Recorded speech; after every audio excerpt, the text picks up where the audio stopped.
You're listening to CRBRadio.com. The words and opinions you are about to hear are of the hosts and do not reflect the management, sponsors, or affiliates of Cave Radio Broadcasting.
What's up, fight fans and shitheads? Andrew Linked Assassin Watson here.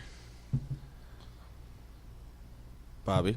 I'm trying to get mic levels adjusted, sir. Okay. I'm actually trying to engineer shit. All right, well, because you're loud as fuck. We still need your introduction. Bobby, the whole damn show. What? And why'd you? You have a new nickname. You have a new nickname. What? Andrew Dick Lips Watson.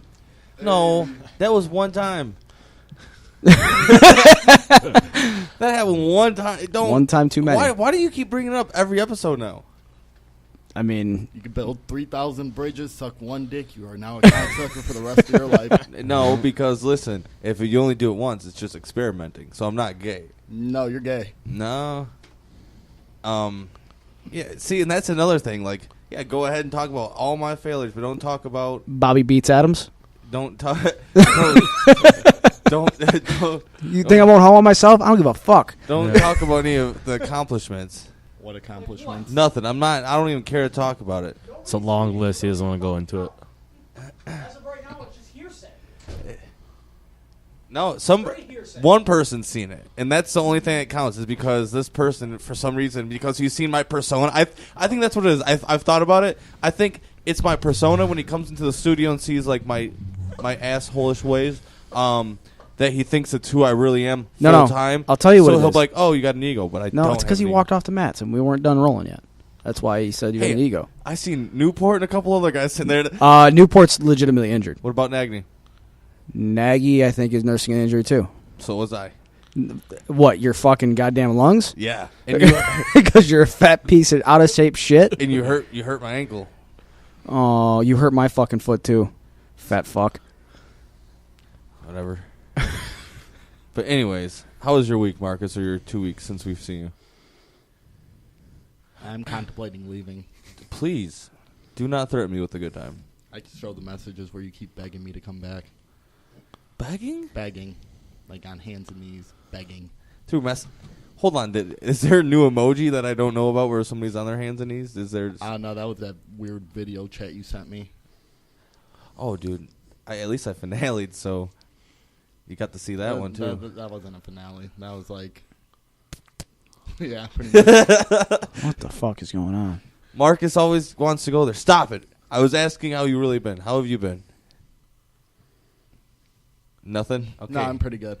All right. Bobby, how was the Renaissance Festival? I wish I had more time.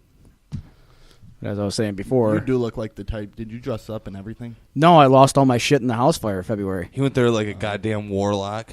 Fuck you, I was a pirate. So, start plundering booty. So, okay. Joining us today on our... Marcus, I'll go there. I don't care. Shut the fuck up. Continue, Andrew.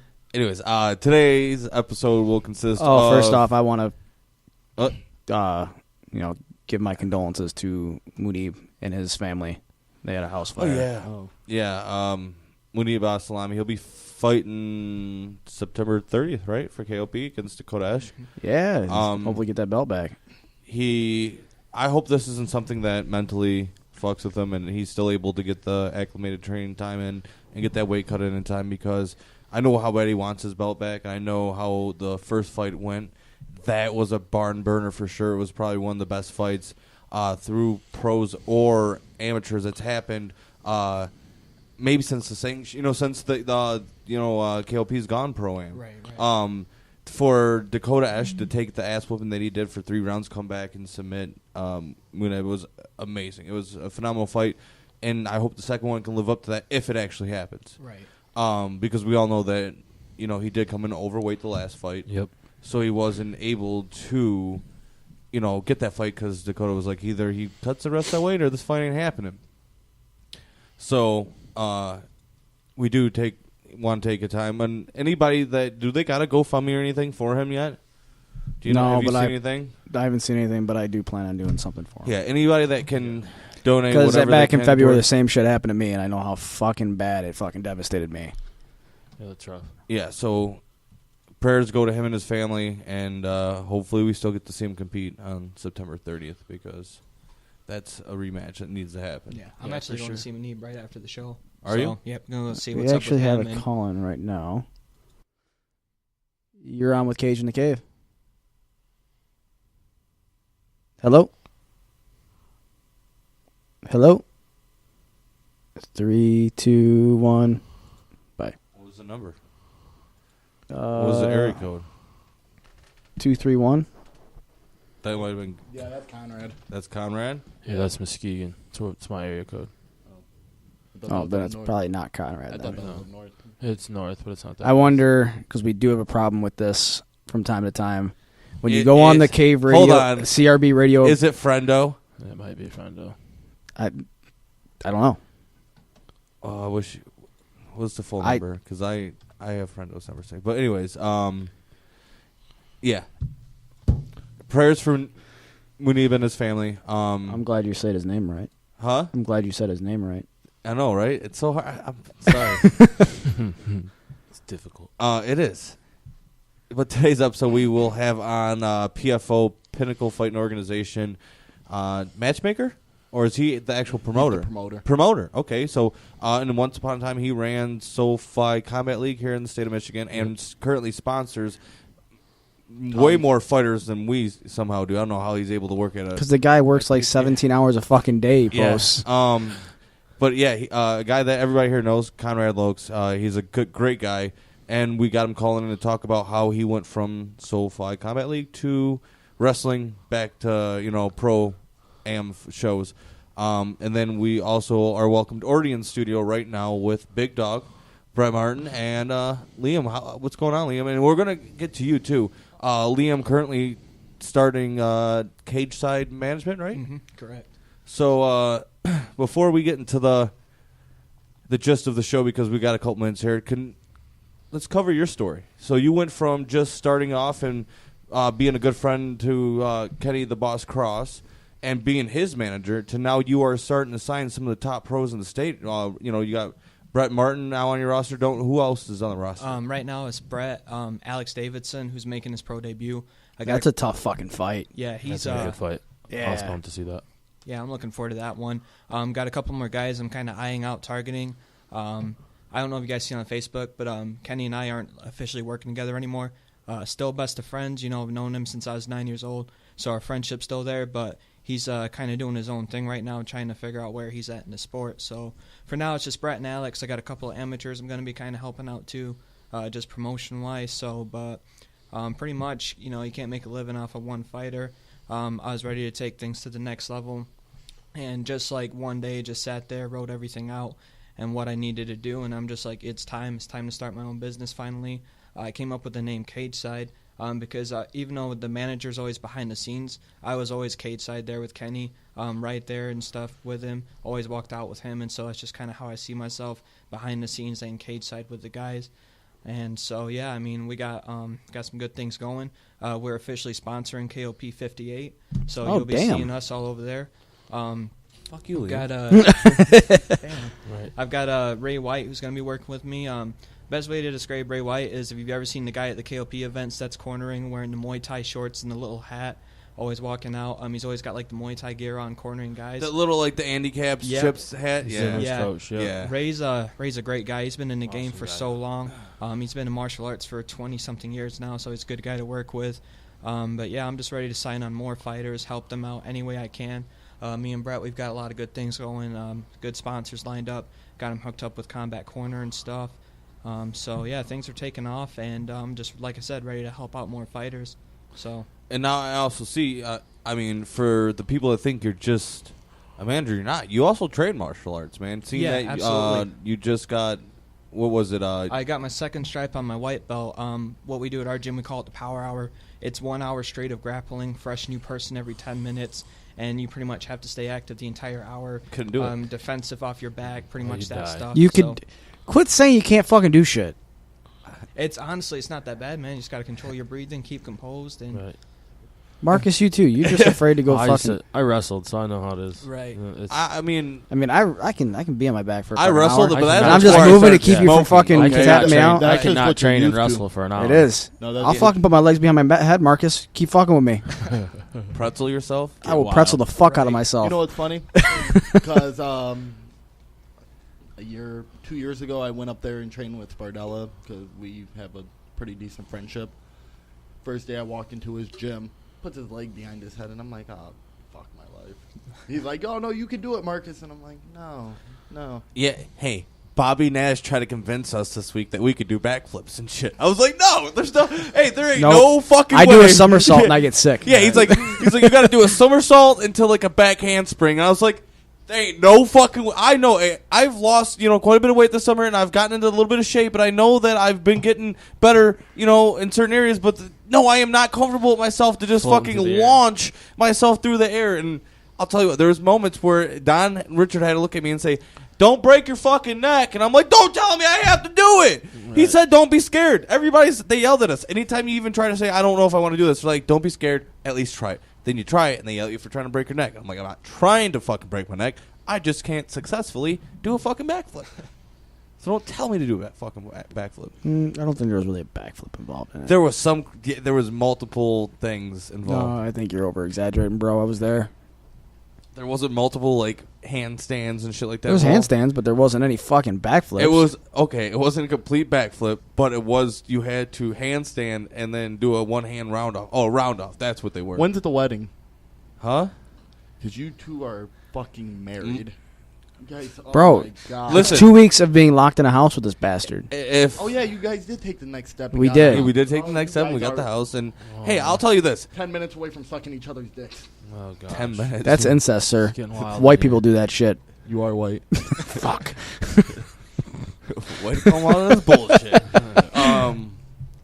He's been the perfect partner.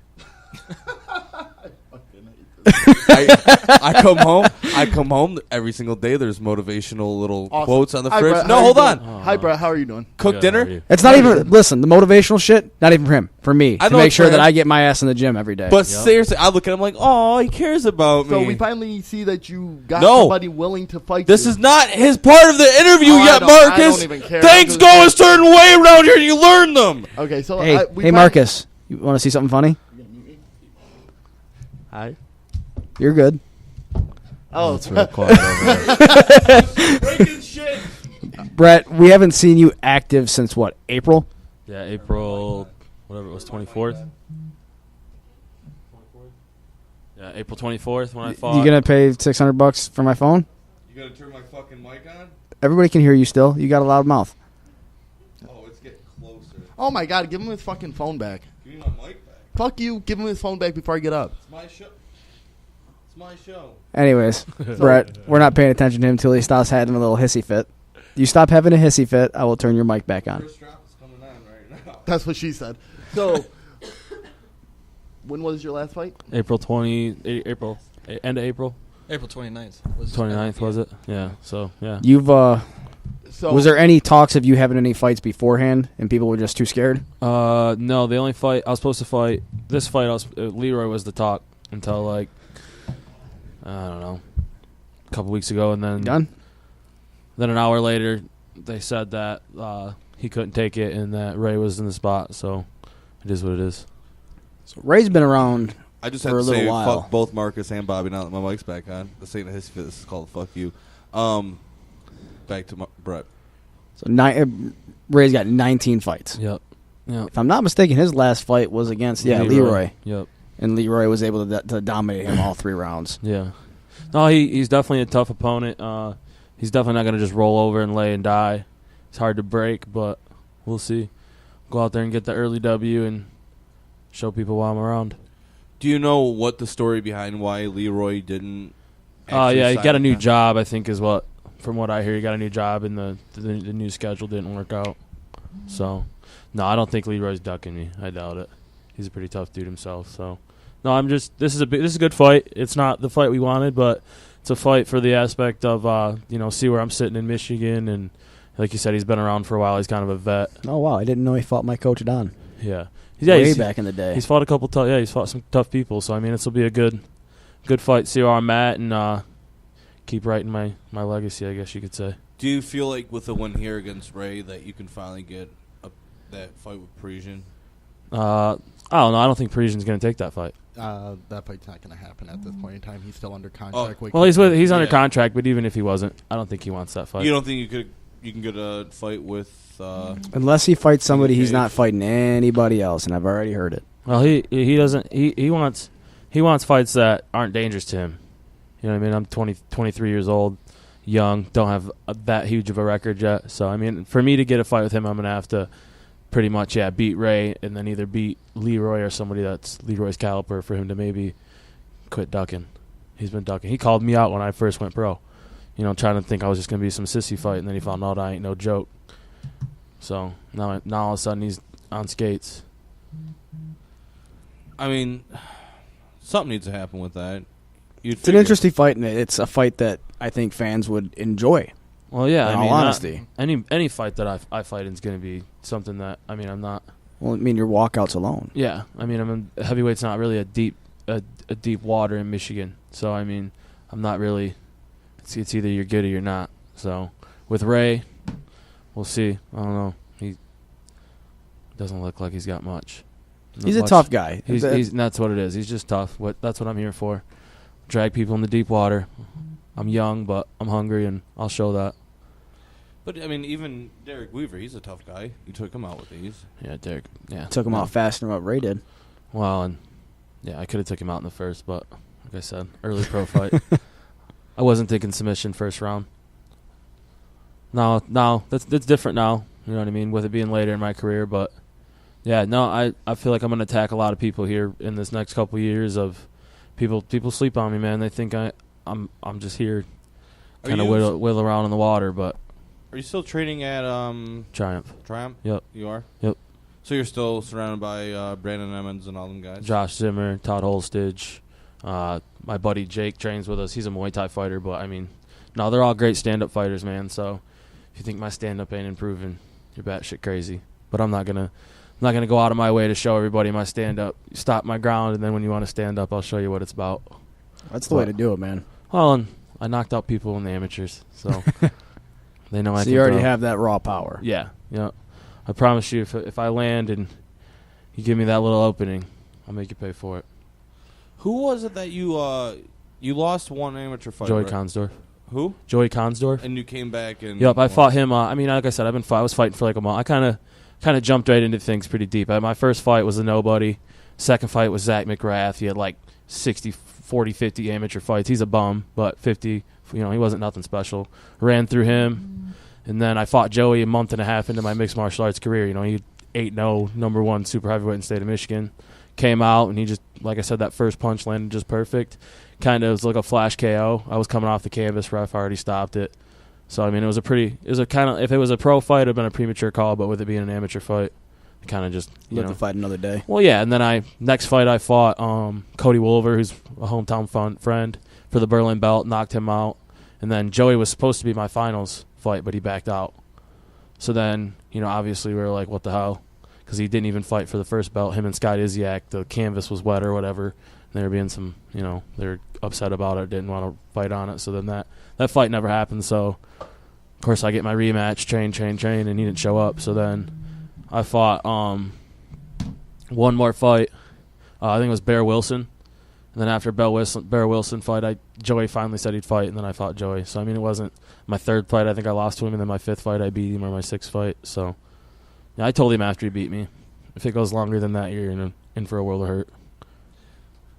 You ever see a trilogy between George? You guys, he stopped fighting. Yeah, I mean, no, he's training. He looks like he's doing really well. We're good friends, man. I mean, I have nothing against Joey. Joey's a cool guy. He was always nice, and he's a hard worker. You know, and like I said, when I came into mixed martial arts as an amateur, he was the heavyweight. You know, he was the guy to beat. You know, he beat up Travis Pettingill and a couple of the other top older heavyweights at the time. So, yeah, man. I mean, if he goes pro, and it's the right thing to do. Yeah, I for surely give him a trilogy just for the fact of him. He's a well-known fighter, and I know he'd show up and be ready to bang. Well, I just know how KOP loves that unfinished business. So. Yeah, no, Joey always shows up ready to fight. So.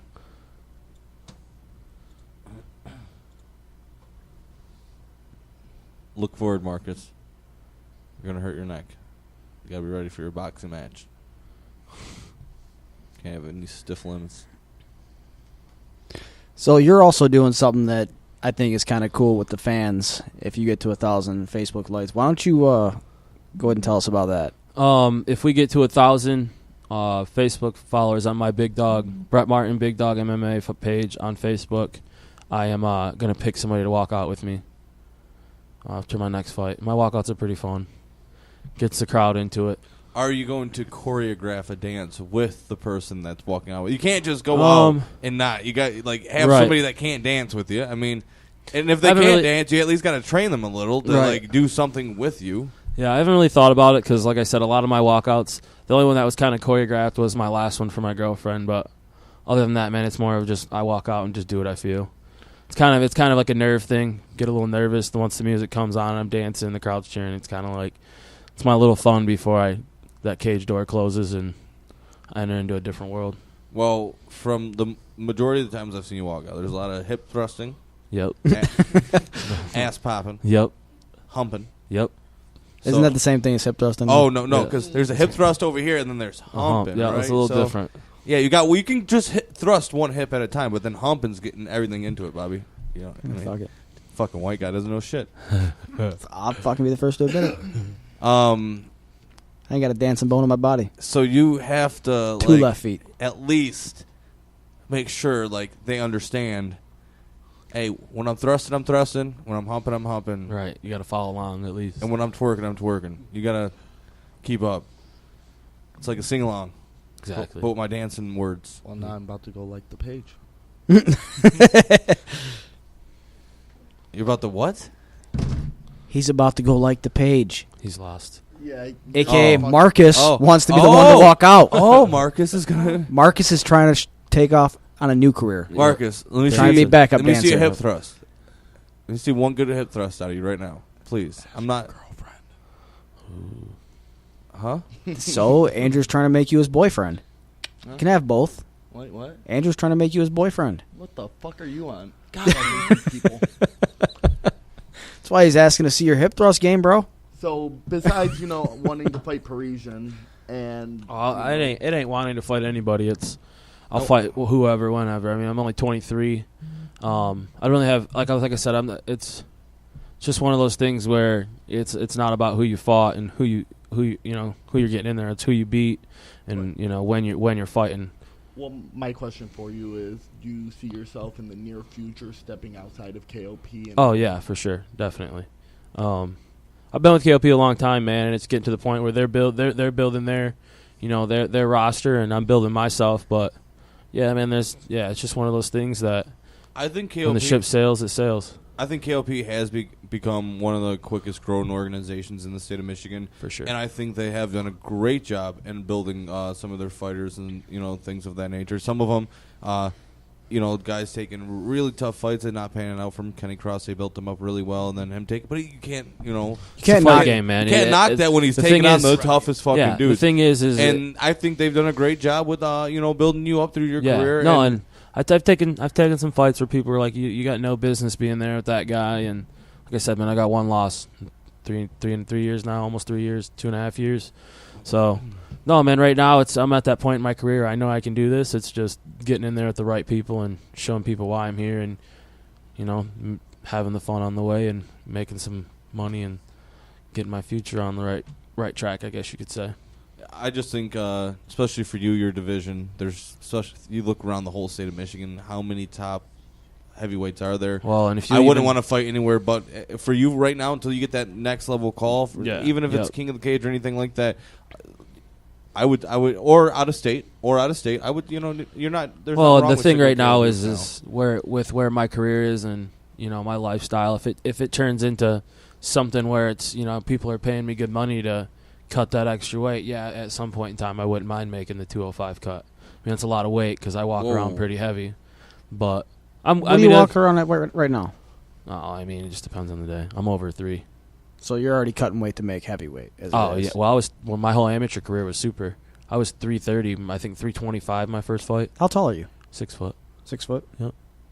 But no, a lot of people don't think I cut weight. I mean, it comes off good, but no, because you don't look like a huge, I'm not a huge guy. I carry myself pretty well, and like I said, man, it's just one of those things right now that if I was getting paid to train every day and be it full time and it was a career, yeah. But right now it's it's in the building foundation of my career. So yeah, I'm not gonna go that extra mile to make sure I'm getting 3 or 4 workouts in a day to try to get that weight off. Right now it's cut to 265 and keep showing people that I might not look like much, but when you step in there, it's a different game, man. It's not about what you look like. That's for sure. How creepy is that picture once you really pay attention with to it? Frendo in the background. Straight creeper. I looked up a minute ago and got scared. when they put it in the post, I looked at it and I messaged Frendo. I said, "Look at you, looking all good, the man behind the scenes." No, man, if it wasn't for Frendo, I probably wouldn't have got a lot of those amateur fights to even. I mean, it was just cool because it wasn't like I told him I don't want to wait around, man. My best friend Sean's who I came into this with, Rosencrantz, and he had 30 AMI fights or something like that. And I was like, man, I don't need no 3 or 4 year long career like as an amateur. Definitely when things went sanctioned. When things went sanctioned, I'd beat Jamie Wamhoff and Joey Consdorf, Cody Wolver, and Cody Wolver's only lost with Scott Isiak, and that Jamie Wamhoff beat Scott. So I mean, the top 4 or 5 super heavyweights in Michigan, I mean. Out of the 5, I beat 3 of them, and I knocked one of them out with one hand. How do you feel if you were still an amateur about them last super heavyweights at on the boat show? Yeah. No, man, I think it's trouble for a lot of people, man. It's just me being a wrestler. I mean, I could care less. I'm going to put on a show either way. So I mean, if you take that fight, you better be doing your wrestling. Somebody's getting dropped on their head. Yeah, because I mean, I grew up. It's not getting on the leg and how to take down one shot on the leg. It's if you get the leg, it's a takedown. So, I mean, and then the one thing about a cage is if I put you on it, probably gonna end up on your back. I wish Tapology or even KOP had their own website like UFC where they tell you exactly. Do they? No, they can't. Percentage of takedowns and takedown attempts and stuff like that. That'd be awesome to know. I've yet to have somebody try to take me down, man. I'm surprised. Figured somebody maybe would throw a bone my way. Whatever happened with that Michael Hooper fight? No, he just dropped out. He just disappeared. And he's never fought since then. I wish it would have happened, man. There's a lot of people running their mouth about me against that fight. I wish it would have happened. Wasn't he supposed to? He was all that in a bag of chips, supposedly. He was the number 1 ranked heavyweight when I was super heavyweight, and I was making the cut to heavyweight. My next amateur fight was going to be a heavyweight fight. Well, then they found out that he wanted to go pro since things went sanctioned, and then I was going to do the same thing. I mean, it made sense at that time, yeah, too, because I think it perfect. cost more money as an amateur at that point in time to get your license. When they than first it did came pro. out with it, man, you had to get CAT scans. You had and they didn't make the pros do it. Yeah, it was a whole 10 yards. Fucking really weird. No, when I first went pro, they made us CAT scan. Yeah, that's what I'm saying. And they changed it. When you first went pro, you had to get a CAT scan? Yeah, my first fight, I had to get a CAT scan. Yeah, it was a whole. I spent a whole day in Detroit doing it. Jesus Christ. Yeah, it was compared to how it is now. I mean, it was just. That's why it's like when I told Matt told me my time was up. I had to get another one. I was like, man, I got to go get another CAT scan. He's like, no, they're not doing that no more. So yeah, I mean, I was excited for the fight. I mean, I'm excited for every fight. It's just like a lot of the people I fight. It's either they don't show up. They don't show up on weight. They don't show up. At least with Ray, I know he's like you said, he's been around and he's going to show up ready to fight. So what are you doing to break the monotony of fight camp? Oh, I don't know. I work a lot, hang out with my girl. That's it? Yep. You don't go fucking play paintball? I play softball. I play a lot of softball. Okay. But usually with me being in a fight camp, I'm a little iffy about who I play with. I mean, if it's just some random people that I play every once in a while with, I usually shut them down. But, like, I got a couple close friends that are pretty good ball players, so if they hit me up, I'll spend instead of going, doing a run, I'll go play softball and have a little fun. But other than that, man, no, usually it's, like I said, I cut a lot of weight. I got to get the weight off, so I don't miss a lot of workouts. You said that Friendo got you a lot of your fights, as a lot of fights Friendo makes a happen. lot of the phone calls, that's for sure. So, here's a question: behind doors, who would you rather deal with, Medley or Friendo? Friendo. Why? Why is that? No. I grew up, I guess, I came in with Josh. I was one of Josh's fighters from the beginning, so I don't know, man. It's just, like I said, there's a lot of stuff that goes on, and it's life. So Friendo's the easier one to deal with for me, but that's just being me. I'm pretty sure there's a lot of people who might feel that way. Yeah. No, Josh, if it wasn't for Josh, obviously I would have never been in the fight game, but right now with the way my life is, I can't spend a lot of time on the phone trying to figure stuff out, and so that's why obviously I brought Liam in, and Friendo and Liam got a good relationship, and just build off that and keep doing what I do, winning fights. Liam, being a manager, who would you rather deal with? I'd say, I've dealt with both guys before. Friendo has honestly been almost I don't want to say pretty much he has. He's been a mentor to me, kind of. When I first came in and started working with Kenny, I came to Friendo with a lot of questions about stuff, and I still do. And Friendo's always been so easygoing, laid back and stuff, and has answered any question I've had. And he's really helped me out a lot, learning a lot about the game in general, because I'm still new to working in the fight game. I'm only 22 years old. I just came along, a year ago, and there's other people that have been working in this game for years and stuff. The Michigan MMA scene, they've been in it for 10-plus years. I didn't even know it dated back that long when I first came into it. Oh, it's been around for a long time. Right. And, but so Matt's really been there for me and stuff, and I've always loved working with him and stuff. We've been able to negotiate and come to terms on a lot of good things, no problem. So he's still ugly as shit. Matt's from Hesperia too, so that's my home. That's my hometown. I went to high school with Matt. He played, baseball, football. He played all the works with my brother. So Stop. He played softball. Who, Matt? Yeah, Matt played fat pitch softball. He didn't play baseball. Yeah. No. Yeah, Matt was. Oh, Matt. I hope. No, his dad, Matt's dad, actually, when I was in high school, I never played baseball just because of the way it worked out with us being such a big wrestling program. I would be afraid to be hit by a fucking pitch. Fuck that. No, I like softball. It's pretty fun sport. But baseball never worked out. But Matt's dad actually ran kind of a facility called Pro Ball, and that's where KOP actually started. But the first facility wasn't Matt in charge of the parking lot? The parking lot, yeah. He worked. Obviously, the Pro Ball was just the facility like what the Deltaplex would be. And before Pro Ball was in Holton, it was actually downtown Hesperia. And Friendo's dad let a lot of us wrestlers, go in there and work out in his room on the off season. And I played summer baseball for him. When he'd send guys to tournaments, I played baseball when I was little, and I'm athletic, so he'd pick me up, and he always treated me well. So I've known the Friendo family for a long time, so it's fun to work. You know what I mean? In the same type of career as somebody from your hometown. So Liam, this class you took, talk to me about that. What made you decide to take this, and what exactly was it? Because I see you posted about a lot, and then they've taken the teacher's taken some of the stuff that you've kind of learned, and he's using that towards the class now, correct? Correct. He actually told me that if there's anything that I suggest for the course, email it his way, because Matt Lindland and the other guy, I think his name's Scott McKendry, he owns, he's one of the head owners of Team Quest out there. They've been kind of busy doing their thing, so he asked for any suggestions for the course. The reason how I discovered it was when I first started working with Kenny, I was like, I got to start learning my shit ASAP. So I just start typing in mixed martial arts management, everything you need to know about it. First thing that comes up is a class through a school called Sports Management Worldwide. And when I clicked on it, at first I was kind of like, there's no way there's a class on mixed martial arts management.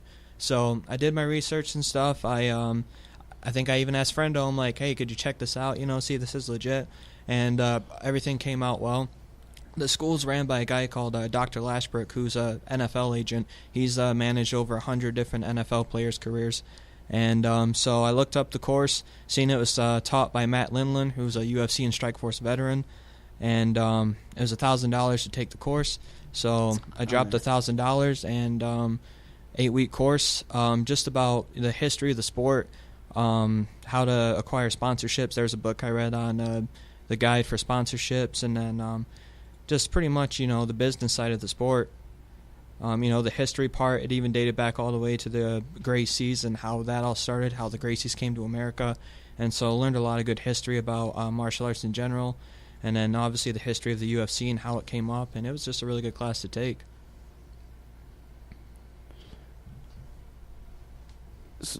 So, what's going on with this?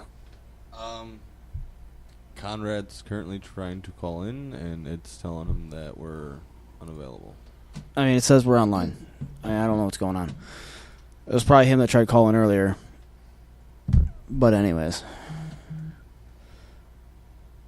So with you helping out Kenny, now you got Brett. What made you, because you stayed kind of in the background when you were working with Kenny. Correct. What made you take that step out to kind of come forward and like, all right, now I'm starting cage side management. Right. And then you go and you sign Brett. Yeah. And you're also working with... Alex Davidson? Yes. Yep. Actually, we'll get back to that in 1 second. You're on with Cage in the Cave.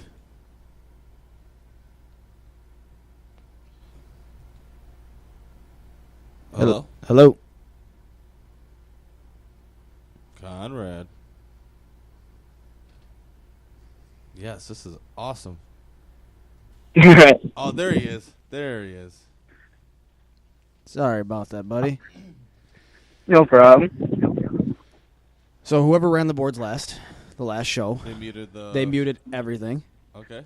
And they also didn't turn on any of the stuff from beforehand, so they fucked everything up. Because none of that stuff is supposed to be touched. Way to go. Upper management, do not let your buffoons come into my studio and fuck shit up. Sincerely, Cage in the Cave. Back to the show. You're not even going to drop your name on that one? Boom. Oh, they know who the fuck it is. They know. Trust me. Oh. Bobby, the gist of it, what do they think of me around here? Dickhead. Agreed. So, they know who the fuck just said So, that. Conrad, you guys have a show the 23rd, not the 16th. Yes, sir. I fucked up and put the 16th on the post, See and I that. couldn't edit it. Oh. It's all good. Couldn't edit it. But, Pinnacle Fighting Organization, Yes, sir. how did this come about? How did you guys decide on, the name, and how did you guys decide to come together and start working together? Well, basically, it kind of starts with me trying to manage fighters unsuccessfully. I tried to get my boy on a card for about 6 or 7 months. Who was that? Finally got Matthew Elliott. Okay. I finally got him on a card down in Flint, the Fuel Fight MMA. And the week before the show, Brett hits me up saying, "Hey, we should do shows together." And I'm like, I'm not really all into it. Like I did SFCL for a while, and doing shows is really stressful. But I'm like, I'll get with you after this weekend. Then my boy's fight dropped, and I contacted like 4 other promotions. They either wanted him to go up to 135 against, some guy that's 3-0 for his debut, or they didn't have any 125ers, or they wanted him to fight amateurs. So I was like, you know what, fuck it. I'm going to get my license. I'll put him on my own fucking show. So I called Brett. I'm like, let's do this. And here we are. So it all started with one fighter? Is that it all started with Matthew Elliott? Yes, sir. Me You- trying you to get spon- him on a show and you sponsor- unsuccessfully. How many professional fighters in the state of Michigan through SFCL, and you now, because of Matthew Elliott, you decide to start an organization? You already have one of the greatest relationships. Before, after Sanction, you guys kind of, SFCL kind of disappeared, and for not even being a promoter anymore, you kind of seem to have one of the best relationships with fighters, and you're saying that Probably got the best collection of walkout shirts. yeah. You know what's funny is when we were moving into the house, I started packing up all my fight shirts, and I was so proud of myself. And then I thought, like, oh, Conrad. And I was like, fuck myself and fuck Conrad because he's got way too many shirts. Yeah, I'm a bit of a collector. So let's take it back just a tad bit to, SoFly Combat League. What got you into wanting to promote yourself? I was hired as a matchmaker for New World Combat, a little northern Michigan promotion. And after the first show that I matchmade for them, they're like, "Hey, you should make up a name and we'll start doing this as a co-promotion. So I did that for about half a year doing co-promotions with them, and then I was like, okay, I'm going to try it on my own. And about half a year after that, they stopped doing shows. So I was on my own for another year and a half. How old were you when you started your promotion? SFTO, let's see, 2013, 23. That's a great time to start an organization. Hey, and it was the Wild West, so it really was a good time to start an organization. Yeah, it was a blast. And as far as I know, we were the only non-profit MMA promotion where all the proceeds after the show was paid for went back to fighter sponsorships. You know, we sponsored like 45 pros through Michigan. Oh, didn't know that one. That's kind of cool. So we, like, the most notables, I guess, right now would be like Bobby Nash. We sponsored him a few times. Amanda Cooper, she's going to be fighting here in Detroit, UFC. We sponsored her. Fighting Angela Magna. Hopefully she's going to smack her around a little bit. Right. So that was always fun. So you go from there, and then you disappear from the promoting scenes, and then you go straight into wrestling? Kinda. You guys forgot his kickboxing debut. Oh yeah, it's professional. Your professional fighting career. It got kicked off. Yeah. I went into I fought at my second to last show as an amateur. I stepped in Fought Esteban, Gilbert right? Reyna. Oh, Gilbert. Yeah. Gilbert Reyna, he drove 5 hours up north to fight for the heavyweight belt, and his opponent got sick. So when he got here, I'm like, hey, guess what? I'm going to fight you since you didn't drive all this way not to fight. And I got my ass kicked. But whatever.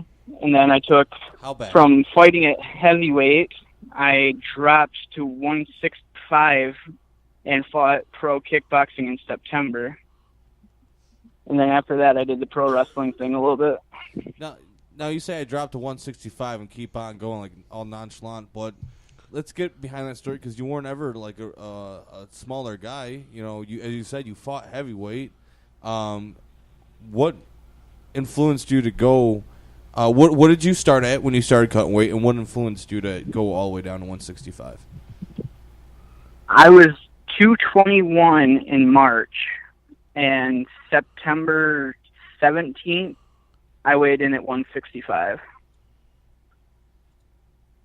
But, like, normally I was fighting at 185, so I talked to the guy, I'm like, hey, let's fight at 185, and then the show got pushed back, and I'm like, okay, let's make it at 170 because I'm already at 185, and I ended up weighing in at 165. I love that story, just because it gives me hope. No, you're just a fat piece of shit. Yeah. Thank you, Marcus. Goddamn, Bobby Adams Jr. Hey, no. He can't be junior. He's got to be the third. The third? The goddamn turd? Oh, fucking Eminem in the building, guys. Shit. Drop that hot fire. Yeah. Give him a contract. Hey, that is the hottest shit that a white man's probably rhymed together since Nam. Since Nam. I fucking hate you. I hate you so much. What? Don't fucking tell me it was good. That was good. Brilliant. Anyways. Quit feeding that fucking ego. So you move on from you win your kickboxing debut. And then you go into wrestling, and tell us about that because Bobby here loves wrestling. He's one of them weirdos just like you. Listen, all right, it's not a weird thing. Okay. Fucking weird. So what happened there was MCPW hit me up asking if my hometown would be good for wrestling. So I'm like, yeah, probably. And then they're like, well, we'll bring you in as a special guest, the local pro fighter, I'm like, okay, cool. They put me on little things here and there, doing run-ins, standing outside making sure other people don't do run-ins. And honestly, like, up until I did that, pro wrestling was fake fighting to me. And like after the first time I had to get in there and get tossed around or something, it became choreographed fighting, because even though everything's planned, you still hurt for fucking days afterwards. Yeah, it's worked is the word we discussed. It's called work. It's not fake, it's worked. But yeah. The bumps you take are real. Everything else Yes, but sir. the whole you fuck my mom, so now I'm going to hit you with this finisher real quick is bullshit. I don't know. Like when you help me slam you, I'm not gonna take much pride in that. Like if I straight up just pick your bitch ass up off the ground and choke slam you. Why is he gotta be a bitch? Not saying the guy. Fighting, anybody. I'm not talking to Conrad. I'm not calling. I'm saying if I'm in a ring with somebody, he's a bitch ass person. So I'm gonna do what it takes to really choke slam him. I'm not gonna be like, hey, jump up real quickly, bro, so it looks like dramatic effect. No. I'll jump up if they give me enough money. Boom. You know? But. I'll be the worst one in the group. Are you going? I'll lose every fight. Give me enough money, I'll be the straight biggest jobber. loser you want me to be. But in the Straight career I'm jobber. in, you don't get paid to lose. So Hey, there's guys. I gotta win. There's guys like that in MMA. They straight up show up to lose. I thought I seen somebody fake sleep at DCS. Oh no! No, he fucking knew. Wait. Time out. No. Before he fought, because I went there to help him out because I'm a nice guy, I looked him dead in his eyes, and he was tripping on some shit. His pupils were fucking dilated as shit. He missed a punch, and I honestly think he knocked himself out when he hit the ground. Because in the video, you can actually see Mickey move his arm and then choke him out, but like he was already asleep. I think he was embarrassed and said, "Fuck it, I'm going down and I'm just staying here." No. I It's physically think he went to sleep after hitting the ground because it was bad. I was right there. He was like, I'm like, but no one hit him. Did he tap? No, No. he went to bed before the choke was put in. Bobby's still on his conspiracy theory. I mean, it is Dean Something's Walsh. still fishy. It is Dean. But That's all I'm saying. It was funny because you remember a couple weeks ago, Bobby said he'd never seen anybody faked, like getting submitted or like going to sleep. He never seen somebody fake KO'd, and we were talking about it. We said we've seen it. I was like, you never seen it, Bobby? He's like, no. And then Dean Walsh happens. I was like, I fucking told you. Whoa, why you gotta say names, man? I wasn't trying to put him on blast like that. Fuck. He can't afford the radio. He doesn't. Anybody can afford it. He's got a cell phone? No, he doesn't got internet. He doesn't got internet in his trailer park. So I mean, That's God, fucked up. fucking damn it. Damn it. You're digging deep, bro. I'm sorry. I'm sorry. Digging deep. Honestly, you know what the greatest thing about cornering Dean is? Knowing he's gonna lose. No, it's his white pride tattoo. I love that. Does he really? Yeah, like right here, and I fucking love Oh cornering him every God! time. Told you, whatever fucking trailer park he climbed out of. I No, don't. and it's fucking great. Because honestly, like, if you talk to Dean, you look at him, he looks like just a piece of shit. Mm-hmm. With the white pride tattoo. Honestly, he's a really nice, respectful dude. Oh, I've talked to him. No, like, it was after real the Dom O'Grady show. Hey. It was after it was on at the Dom O'Grady show. Who did he fight that night? I think him and Russell. No, him and James Stursbury. They fought. Dean and James fought. No. Yeah, they did. No, he didn't. Yes, they did. They're fucking best friends. No, they didn't. I know that. Bet they did. No, they didn't. Okay. Anyways, don't put your hand out there like that. No, bet. Back to Conrad because So, let's jump into your fight card, Conrad. Give me my fucking beer before I kill you. What the fuck is wrong with this guy? hit his mic. Hit his mic. He's yelling. I won't have the sass. Anyways, you go through the pro wrestling. You get a hold of Brett. You trying to get mad at fight. You finally get a hold of Brett. You guys start up PFO. You become a promoter, a legal for the first time. You could say a legal promoter in the state of Michigan, and you put together this fight card for September 23rd. Yes, sir. Is Brandon Wait 1 Noble second. and Adam King wait, your main event? Wait 1 second. Honestly, I have to say I do actually really love Conrad. I fucking destroyed my ankle fighting Chris, and him being wild west of Michigan MMA. He didn't have certain things in. Did you take 2 popsicle sticks? No, but like he didn't have certain things set in place for me to be taken care of. But he definitely made sure I got taken care of. He sent you to the vet. No, he sent me like money after I went to the hospital and got a fucking outrageous bill. He sent you to the vet, is what he did. He's like, I can't. We're gonna send you to the vet out here. No, he actually let me go home to like the real doctors. The real doctor. None of the up north shit. No, none of that. But no, so that I will say he is like real legit about it because I was like really hurt. I've never heard anybody say anything too bad about Conrad. I try. He picked Zach McGrath to beat me. Yeah, that's pretty dumb. No, it's all good. No hard feelings. I just got to mess with him. Have you become a fan of the big dog since then? Brett Martin? Yes, sir. Yes, sir. Yeah, I never got. I need I got one of his one of those shirts, shirts. Yeah, he's got one of mine. Oh, I went over there. I was Andrew- like, hey, Andrew's hold on looking- to a large Andrew's for gonna me. get And when I fired found him, up. he's like, I've only got an extra large. See? I'm like, I'm small now. Since KOP 48, I've been trying to get a big dog shirt, and I harass him every show. Every show. I like to string them along a little bit. It's fun. You getting new shirts made for this? Yeah, I got a new design. Liam came up with. It's pretty dope. So we're gonna run with it. So if y'all want a big dog shirt, let me know. Andrew, not you. I know I won't get one. It'll be 2 years. Fail. Yeah. Who is Andrew anyways? Some fucking turd. So it's just Marcus and Bobby and that one white dude. Oh, God, Yeah. no. White guy with a shitty beard. Just remember, the white man holds all the power. No, you don't. Hey, Easy. what? According to the fucking everybody else in the world right now, the white man's looked down because thinks he's better than everybody. So I'm just gonna Anyways. continue that stigma.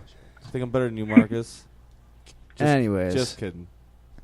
Don't look What, at what's Who's credit your main score? event for the 23rd? I'm not 100% because I really haven't paid much attention to the card, but I'm fairly certain it's Adam King and Brandon Noble. I like that. Yeah, that's gonna be a good fight. It's a good fight. I really like that fight, and I'm hoping that's the main event, but half the time I'll be like, so when's your next fight? And they're like, oh, I'm on the PFO card. I'm like, oh, well, fuck, I wasn't even told. So. Oh, that's not. Yeah, no, I'm really excited for fighting for you guys. Like, honestly, I'm real excited about it. No, I'm being dead serious. Me and Brett were just talking about it like 20 minutes ago. No, serious. I wouldn't be surprised. No, I'm fighting at 170. I want to fight at 170 again. Don't lie to me. You said you were retired. I'm not retired. I said I'm retarded. Yeah. That word fits a little more. God damn it! He got too frog, dude. If it didn't come out of your mouth that second, it was coming out of mine. A lot of things go into your mouth. Oh, that was so fucking good. Fuck you. All right, Conrad, we have to go to a commercial break here real quick. Where can everybody come to watch the event, and where can they buy tickets from? Tickets are with fighters all over the state. We've got them at the Gladwin Ice Arena, which is where the event is.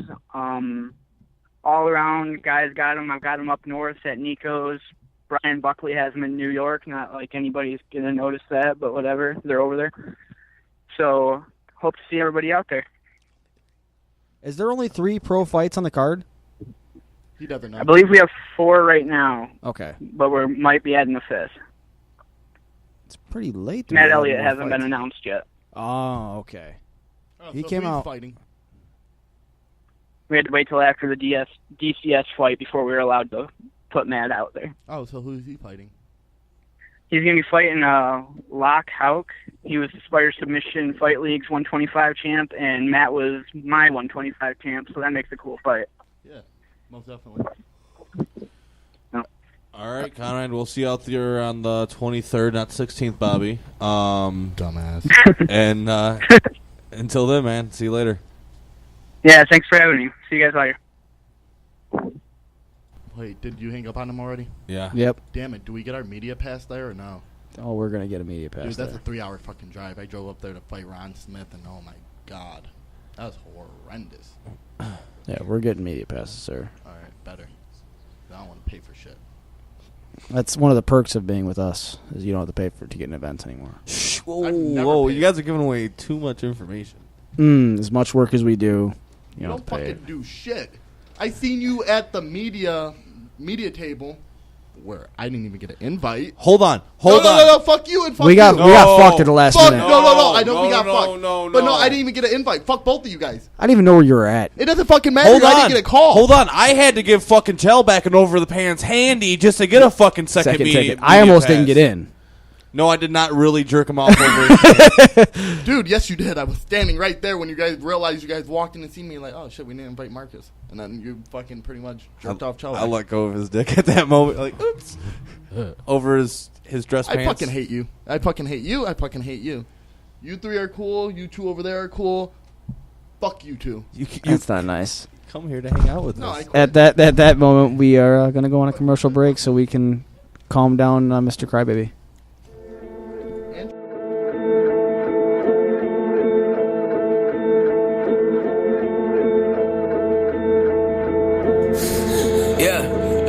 My name buzzing, ain't no way you could ignore it. I did not come this far so they could ignore me. I am not the one to say I'll do it in the morning. I'd rather get it done, don't focus on what's not important. They try to talk to me like they been nothing but supportive. Appreciate the love, but do not show up on my doorstep. If you ain't about that real, I suggest that you avoid me. If we ain't on the same page, that's the end of story. You are not a baller cause your closet's full of Jordans. You are not a rich man cause you're on the Forbes list. First I dropped the record, then you know I gotta tour it. Real still the slogan, only difference is there's more of us. The story of my life feels like it's just beginning now. I ask you a question, I want answers, not to run around. You the one that brought it up, but I'm the one that shut it down. If you ain't got that album yet, I brought you one, I'm at your house. Hey. All I see is green lights, green lights. All I see is green lights, green lights. All I spit is real life, real life. Bet you don't know what that's like. All I see is green lights, green lights. All I see is green lights, green lights. Yeah, all I spit is real life, real life. I bet you don't know what that's like. I know where I'm going, I don't let no one distract me. I don't need directions for nobody in the backseat. I don't need these people in my corner trying to gas me. I'd rather have people in my corner trying to check me. Yeah, I walk up the bus a different city than the last week. Let the fans speak, they gon' tell you about the past me. If I'm being honest, last year I was in a bad place. Wouldn't say I'm out of it, but don't feel like I can't be. Who you know, dropping clean records, but they nasty. I was made for this, I could tell when mama had me. I hopped right off the table, told my doctor I ain't average. He asked me, what does that mean? I told him, get the pen and pad, please. Who'da known I write something that could change lives? I don't think y'all fully understand the way you changed mine. I look at the future that's in front of me with both eyes. 3 records, 3 years, I don't like to waste time. All I see is green lights, green lights. All I see is green lights, green lights. All I spit is real life, real life. Bet you don't know what that's like. You don't know. All I see is green lights, green lights. All I see is green lights, green lights. Yeah, all I spit is real life, real life. I bet you don't know what that's like.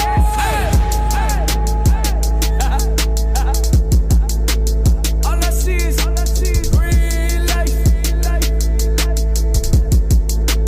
Yeah, yeah. Oh my.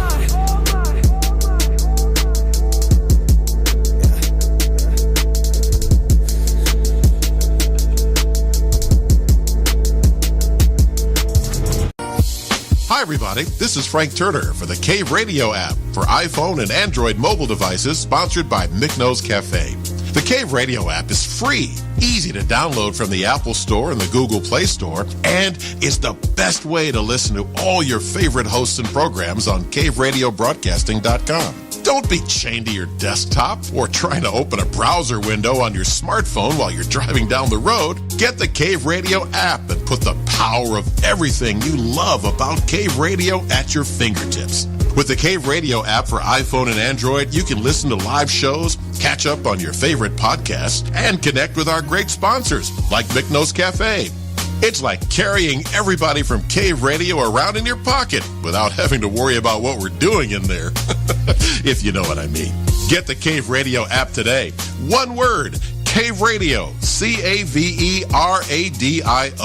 The Cave Radio app for iPhone and Android. Get it now.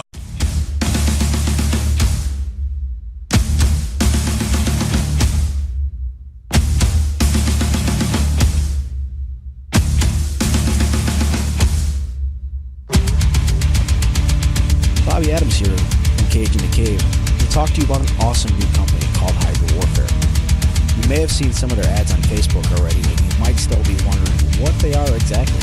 Well, they're a new company that offers apparel, gear, and promotional material for up-and-coming young fighters. And I must say, they've already got an awesome team surrounding their brand. Marco Polo Andre, Mike the Dark Shark Johnson, Justin Nightmare Street, Ken Wolfmack, and Reese Showtime Brink, and recently added Jordan McDonald. Go head over to Facebook, give the page a like, and remember, grab your favorite Hydra Warfare fighter fight team.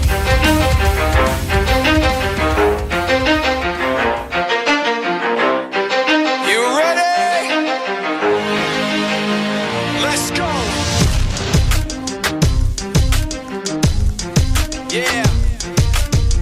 For those of you that want to know what we're all about, it's like this, y'all. This is 10% luck, 20% skill, 15% concentrated power of will, 5% pleasure, 50% pain, and 100% reason to remember the name.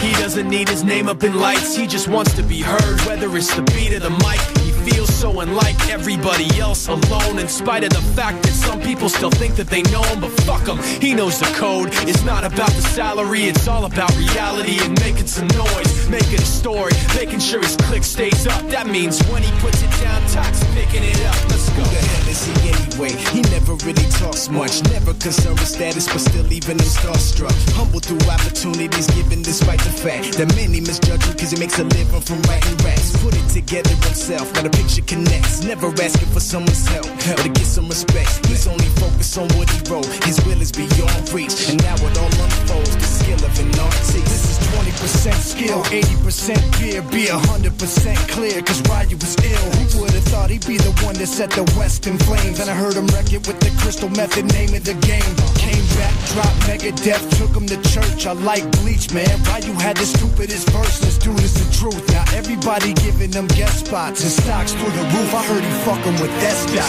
This is 10% luck, 20% skill, 15% concentrated power of will, 5% pleasure, 50% pain, and 100% reason to remember the name. They call him Ryu, he's sick and he's spitting fire. And Mike got him out the dryer, he's hot. Found him in Fort Minor with top, but a fucking nihilist porcupine. He's a prick, he's a cock. The type women wanna be within rappers, hope he gets shot. 8 years in the making, patiently waiting to blow. Now the record with your notice taking over the globe. He's got a partner in crime, his shit is equally dope. You won't believe the kind of shit that comes out of this kid's throat. He's not your everyday on the block. He knows how to work with what he's got, making his way to the top. He often gets a comment on his name. People keep asking him, was it given that birth that doesn't stand for an acronym? No, he's living proof. Let him rock in the booth. He'll get you buzzing quicker than a shot of vodka with juice. Him and his crew are known around as one of the best. Dedicated to what they do and give 100%. Forget Mike, nobody really knows how or why he works so hard. It seems like he's never got time because he writes every note and he writes every line. And I've seen him at work when that light goes on in his mind. It's like a design is written in his head every time before he even touches a key or speaks in a rhyme. And those motherfuckers he runs with, the kids that he signed, ridiculous, without even trying. How do they do it? This is 10% luck, 20% skill, 15% concentrated power of will, 5% pleasure, 50% pain, and 100% reason to remember the name. This is 10% luck, 20% skill, 15% concentrated power of will, 5% pleasure, 50% pain, and 100% reason to remember the name. Fort Minor, M. Shinoda, Styles of Beyond, Ryu, Talk Beer, Machine Shop.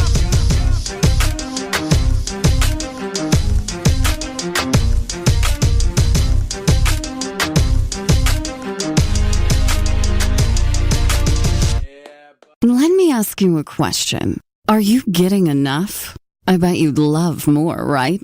Well, AdamandEve.com wants to give you more with 10 free gifts. First, you'll get a sexy surprise for her. Second, a specially selected toy for him. And third, a little something we know you'll both enjoy. Plus, you'll get 6 full-length adult movies on DVD. And number 10, free shipping on your entire order. So what do you have to do to get your 10 free gifts? It's not hard. Just go to adamandeve.com and select any one item. It could be an adventurous new toy, sexy piece of lingerie, or anything you desire. Just enter offer code FREE57 at checkout, and you'll get all 10 free gifts. Go check out adamandeve.com today. Select one item and get 10 free gifts, including free shipping, when you enter offer code FREE57. That's FREE57 at adamandeve.com. Yeah, yeah. Yeah, yeah. Check this out. Said damn. Everybody trying to take a piece of who I am. I said fuck a pair of Yeezys, I'm just rolling in these vans. They said Echo been the problem since the day that he began. And I'm stepping up to the, let's do that again, yeah. Damn, everybody trying to take a piece of who I am. I said fuck a pair of Yeezys, I'm just rolling in these vans. They said Echo been the problem since the day that he began. And when I step up to the mic, you watch me ruin all your plans. Your fam said goddamn, you just ruined them all. I'm handing out my demos while you hang with your crew at the mall. I'm fooling all your clowns and all your expensive designer clothes. I'm always in these sweats cause I don't ever leave the studio like, woo. You wanna change me, you don't have a chance. Or better luck reversing the election into Hillary's hands. I'm killing a man for feeling the fans. I listen to bands that don't want a fan. I'm gonna romance, I'm feeling at hand. I'm taking the game and holding a ransom. An anthem, I give my heart to all the disenchanted. You're not the only one the industry has left abandoned. Stranded, giving it all I got, but this is real. It's not the music, more the image that gets you a deal. Oh the feels, that's hard hop. And I'm looking at my colleagues who signed and got dropped. Like fuck that, these club rats that only listen to mumble rap. It's time for pandemonium. We fight back, I'm on one, I'm on two. These dudes like, who are you? With all due respect, I'm probably the next one who's on deck. So place bets you right off. I advance despite odds. In top five, I'm all five and spit fire like Dylon. I'm damn. Everybody trying to take a piece of who I am. I said fuck a pair of Yeezys, I'm just rolling in these vans. They said Echo been a problem since the day that he began. And when I step up to the mic, you watch me ruin all your plans. Everybody trying to get a piece of who I am. I said fuck a pair of Yeezys, I'm just rolling in these vans. They said Echo been a problem since the day that he began. But when I step up to the mic, they all be like, God damn. The lines get in the mind of someone who's really been sick with the rhymes, trying to define and look at my I'm someone that you can offend in the lines. And if you keep it up, I swear to God, I'm not stopping this time. I drop a track, that shit gets autopilot like I'm Optimus Prime. Believe the hype, it's the dumbest shit that I heard today. These girls giving head, I'm trying to see one like vertebrae. Since I'm in Vegas, I'm rolling in with some loaded dice. And no, I only gamble with my heart and had it broken twice. Yeah, we take this all for granted and never help the next person up and wonder why we empty-handed. And they just want to use the verse to get from hook to hook. I know the storylines between the panels and the comic books. And I don't even have a time for these morons. Like fuck the whole scene. If you the alpha, then I'm Zordon. Record on those beats inconceivable. No, I'm an ego Montoya, prepared with these swords drawn. Damn, everybody trying to take a piece of who I am. I said fuck a pair of Yeezys, I'm just rolling in these vans. They said Echo been a problem since the day that he began. And when I step up to the mic, you watch me ruin all your plans. Everybody trying to get a piece of who I am. I said fuck a pair of Yeezys, I'm just rolling in these vans. They said Echo been a problem since the day that he began. But when I step up to the mic, they all be like, God damn.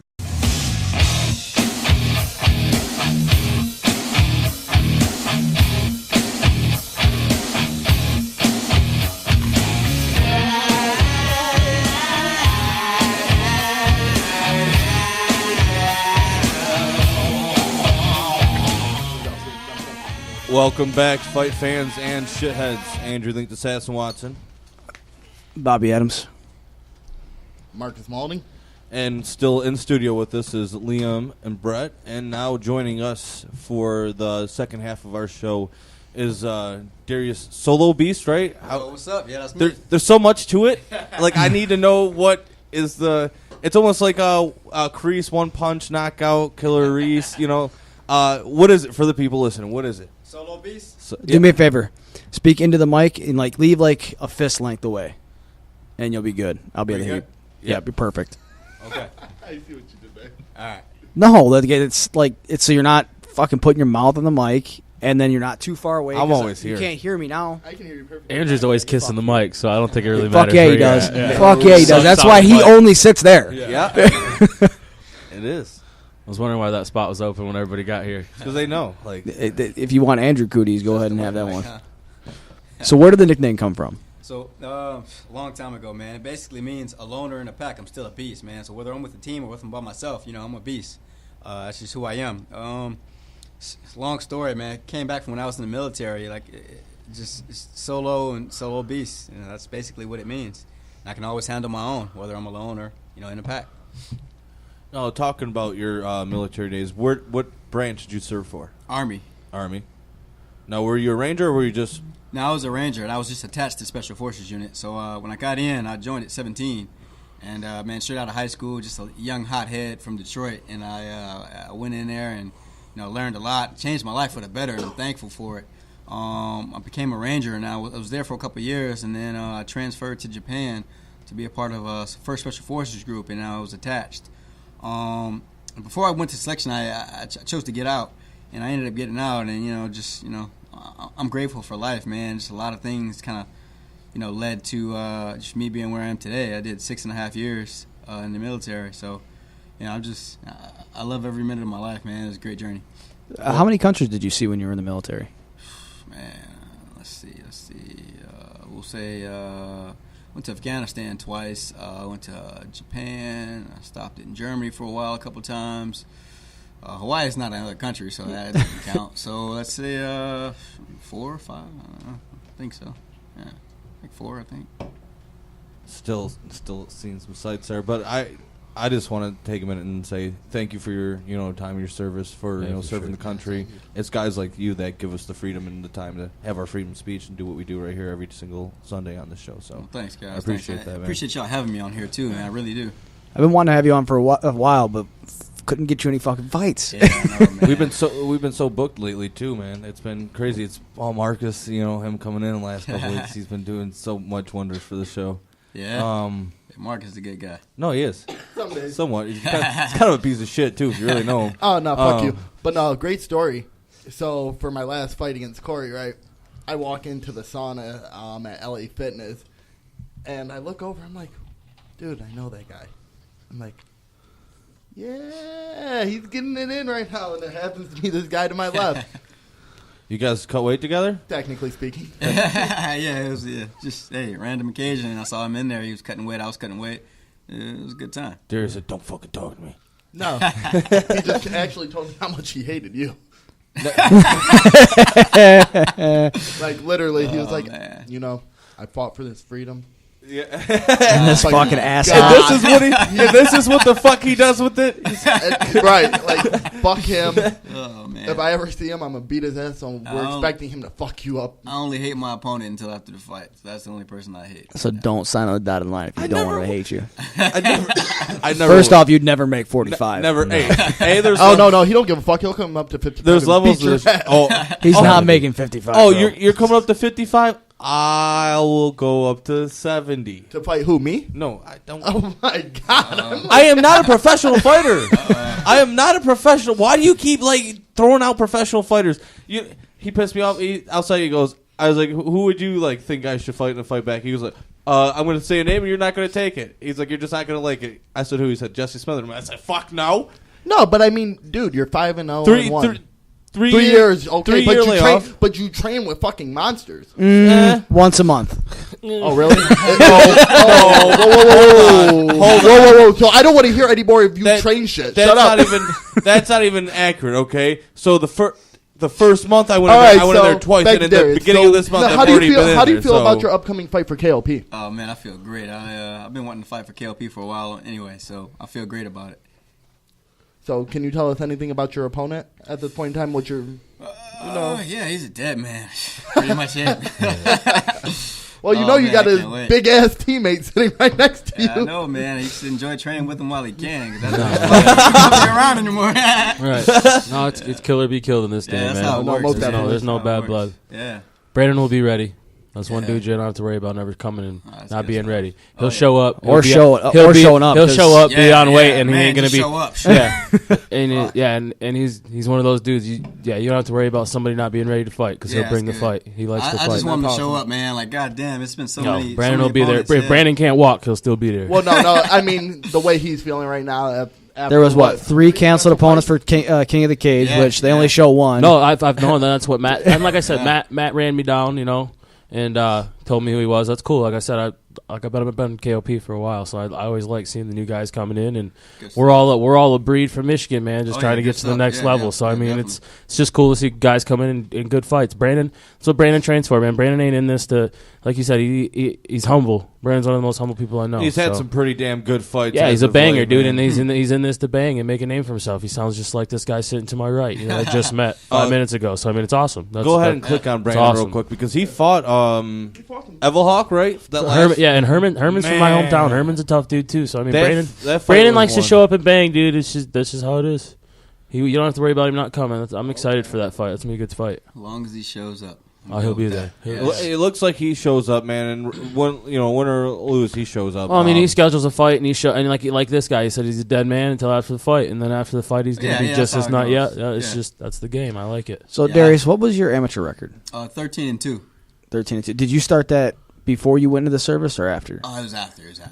Yeah, I didn't. When I went into the service, I did a couple, smokers and things like that, and I didn't really start competing until after I came back from Japan. I was attached to Special Forces Group out there for about maybe a year and a half, almost 2 years, and I came back, and then I started getting into serious training. So yeah, this was definitely after. Who were you with before you got with Top Team? Cooper's Gym. Okay. Oh, okay. Okay. Yeah, I'm glad to be with Top Team, I'll tell you that. But you know what? They produced a bunch of solid guys back in the day. Though. They did back in the day. Yeah, they got a different style of doing things. It doesn't work for everybody, but there's a method to their madness sometimes. Because who's their big Shamir Garcia? Yeah, that was one of my old teammates. He actually fought your opponent, Lopez. Yeah, Lopez has fought some tough dudes. Yeah, he ended up beating him, but it was a good fight. It was a tough fight. No, yeah, you don't break. I like that. Yeah. It was a lot of good friendships I made there with some of the fighters. It's just, it was a time. Like I said, it was back in the day. They've had some good fighters, and they had a method to their madness.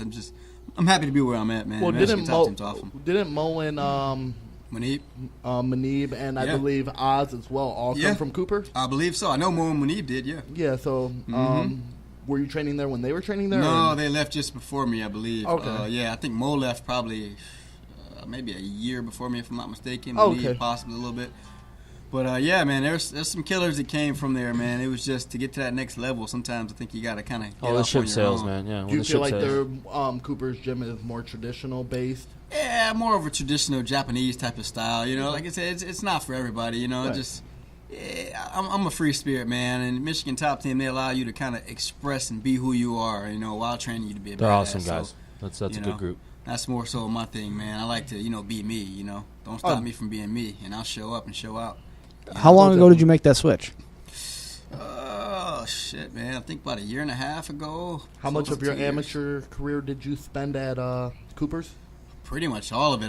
When I branched off, I went off on my own for a little while, and I was training with some of my old teammates, and it was tough, man, because the issue was like if you click on me, you only see like 2 amateur fights on there.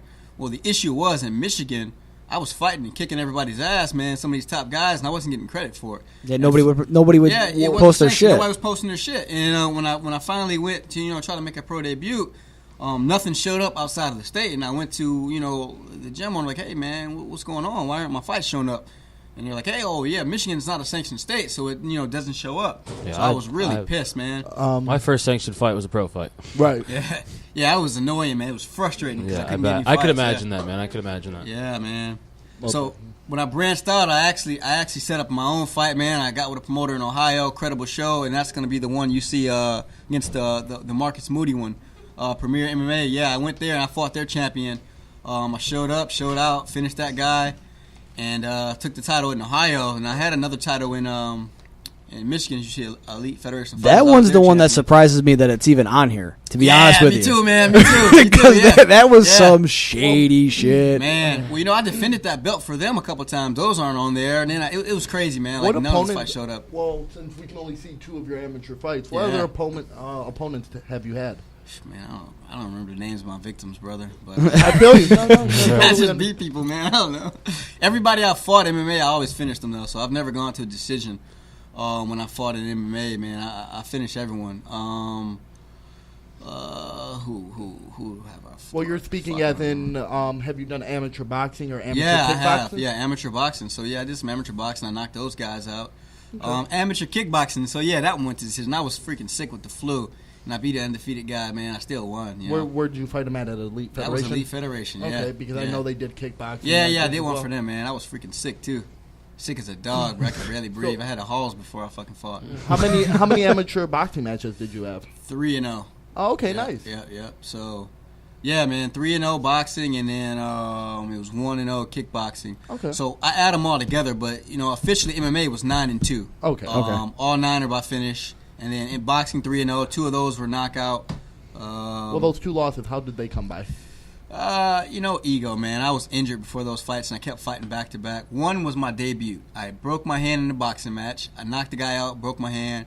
This is in Georgia. I used to live in Georgia. Okay. And I was like, all right, well, fuck. My coach's like, hey, I got an MMA fight for you. So here's me with a broken hand. Like, well, fuck this. I'll go in there, and I don't care. And I went in there and ended up going to decision, man. Every time I hit the guy, my hand just fucking cringed. So what about your second one? Another injury and ego, man. I fucking fought like 3 times back to back in like a month, and I popped my shoulder came out of place. I fought again, won. The other shoulder came out of place, and I was injured.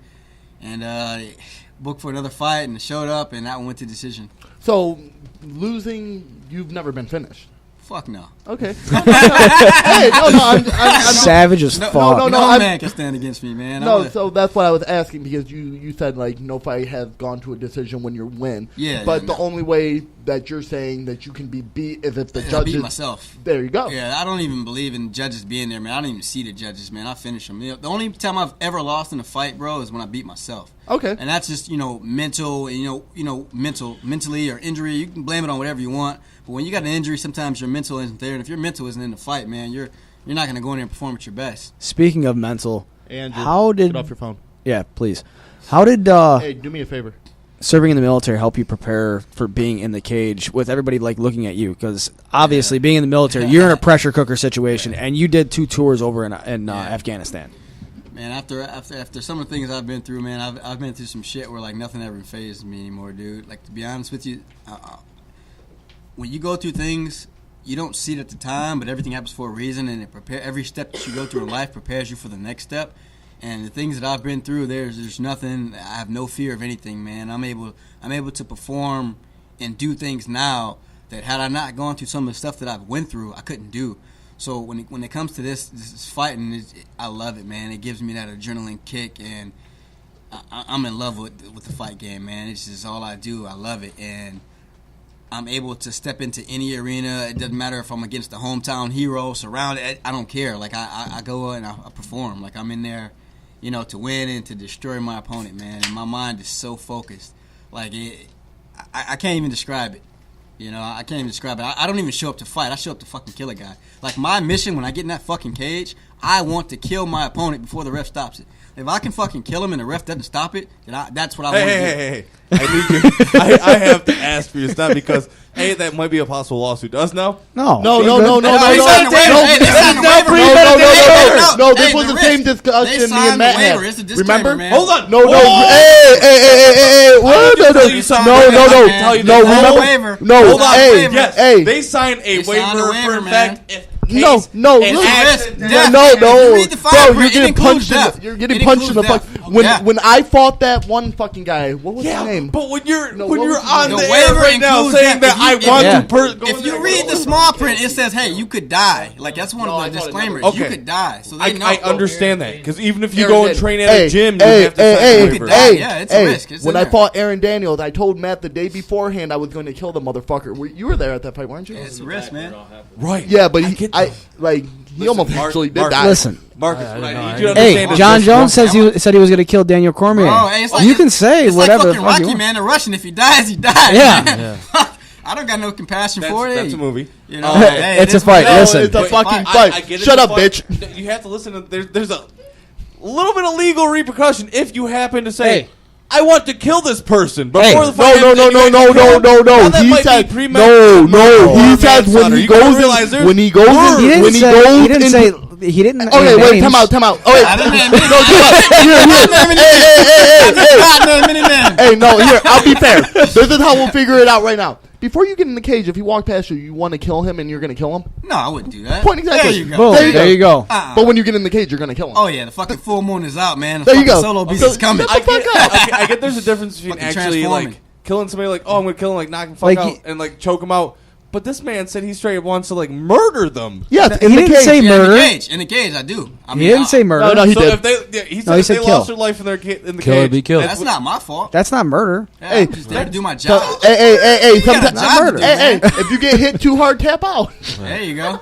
You got a way out. You signed the There dotted you line. go. You signed the dotted Don't line. tap out. Yep. You read See, I the think risk. that's where Never a lot tap of out. I these like it. guys. This is a perfect fight for Brandon. I like it. I think honestly, a lot of Perfect, these man. guys now here, He ain't especially fought, at he this ain't level. fought nobody like Brandon. So that's what's going to be good about this one. Can They're we both play like that that. disclaimer one more They're time, both like just in that. case No, you have you're to- good. Just in case You're good. We already did God. the disclaimer at the beginning of the I episode. can't be God, sued. as tough as he is, God, you got real Yeah, bitch yeah, he real did. quick. Yeah, he did. Hey, the legal repercussions of what he is saying could come back to haunt He us. got real white. I'm a father. He got real I'm white. a father. He So got- am I. Your white started showing real bad. Right, dude. Like, what You went the full white fuck? guy voice and everything. Look. When you We, sign Guys, we that can't dotted do line, this. it's time. Can't do this, guys. Look like Jerry off of Straight Outta Compton. Oh fuck! Bobby, cut his fucking This is the mic. CIA that sent this, guys. The CIA sent this. But honestly, I think at this level in the game, guys aren't ready for To die? no. Like, Nobody's ready to die. I don't think. nobody's Bobby, cut his fucking mic. I'm tired of hearing him cry. about it. exactly. But nobody's stepping in the cage, and nobody's willing to put that on the line. You know what I mean? Yeah. Hey, I replace somebody. I can do it again, Marcus. It's that easy. Nah, I'll tell Marcus coming every week. Like Yeah, two bitch. against one, bitch. I know where it's at. I got a board op. I can have come in every week. A what? Who?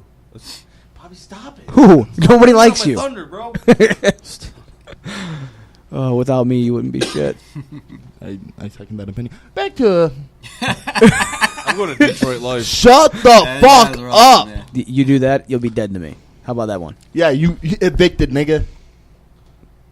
Evicted. He can't say that word. Oh, I know. I'm having don't- fun with And it. I don't know if I feel comfortable. Somebody look at me in my eyes and saying that word to me either. It's like, Yeah. Go ahead.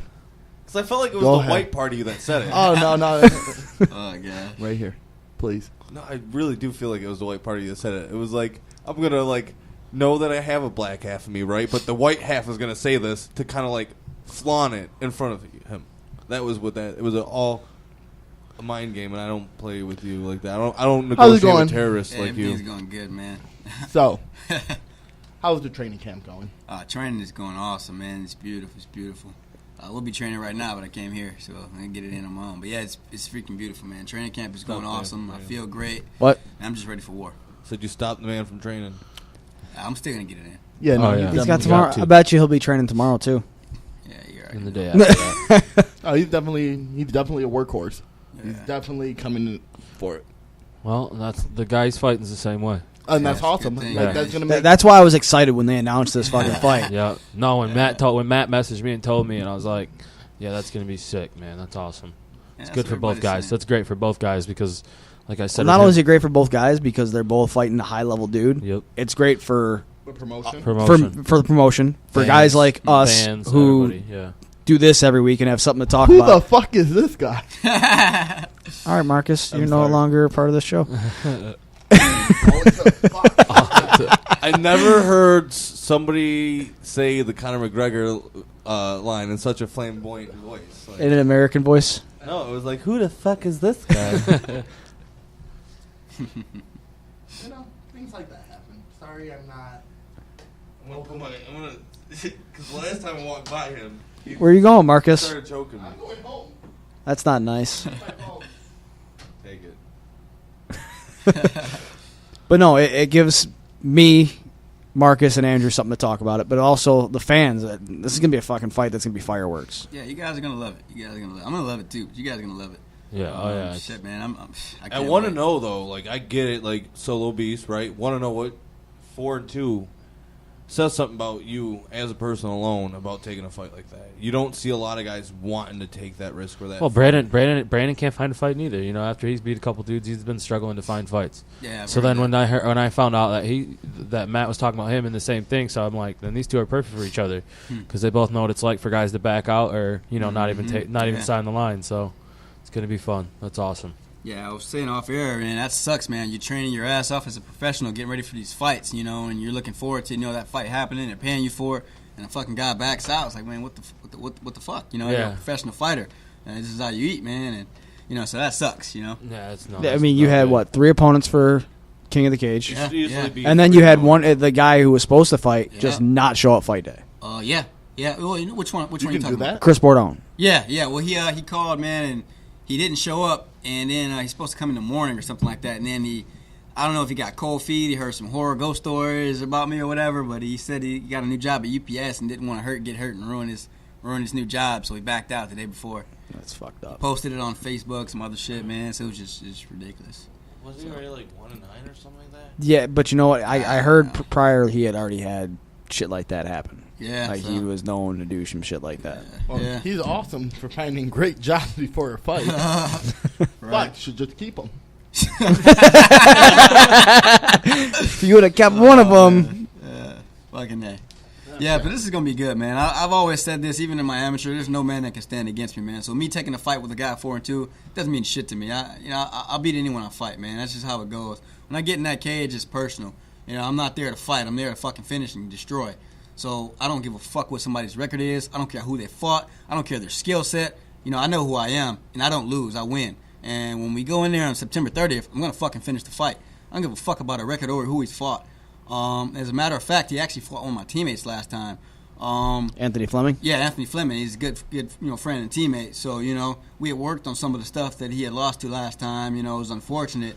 I heard details about the fight. I heard, it was first round and they were going back and forth. And he fought hard, just got tired, man. Brandon tore him apart. Yeah, I've heard some mixed reviews. Brandon tore his ass up. Yeah? Brandon's tore everybody up that he's fought lately. You got be ready. It's gonna be a good fight. That was ready, a brawl. Man. That was Brandon. Brandon was smashing him too. Brandon knew what he was doing. Anthony Fleming, I could say this: that Anthony.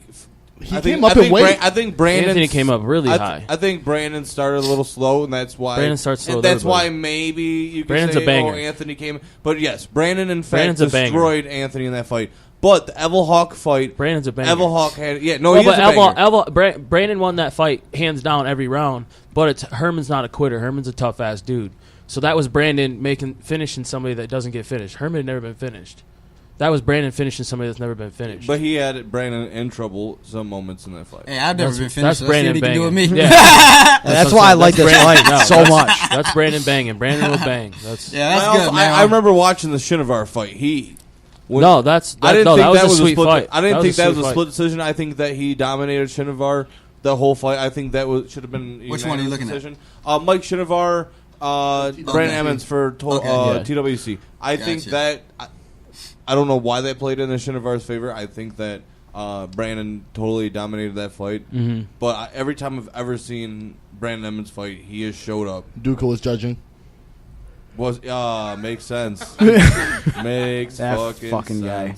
No, yeah, this fight's perfect. That's awesome. Yeah, from what I hear, he's supposed to be really tough. I'm just glad to be He'll fighting be a tough ready. opponent And someone to show up. and like you said, you training at top team. They all know who he is and they know he trains, so that's why they're excited to get you ready. Because that's good stuff. That's a big fight for even just Michigan gyms. Yeah, I'm glad Matt put that together. Yeah, want to try and stuff his guys versus a top team guy. That's awesome. Yeah, let's get it in there, man. It's gonna be great.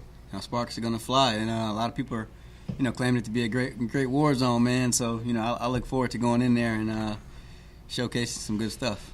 So since moving to top team, who's helped develop your game the most since being there? Everyone, man. All of my coaches are fucking badass. Because you got some pretty damn good coaches. Yeah, all of my coaches are badass. Plus my teammates too. So I kind of got to give credit to everybody, man. Like I work a lot with all my coaches. We got Darren Cruikshank, and we got Javier, and then we've got Jason Fish.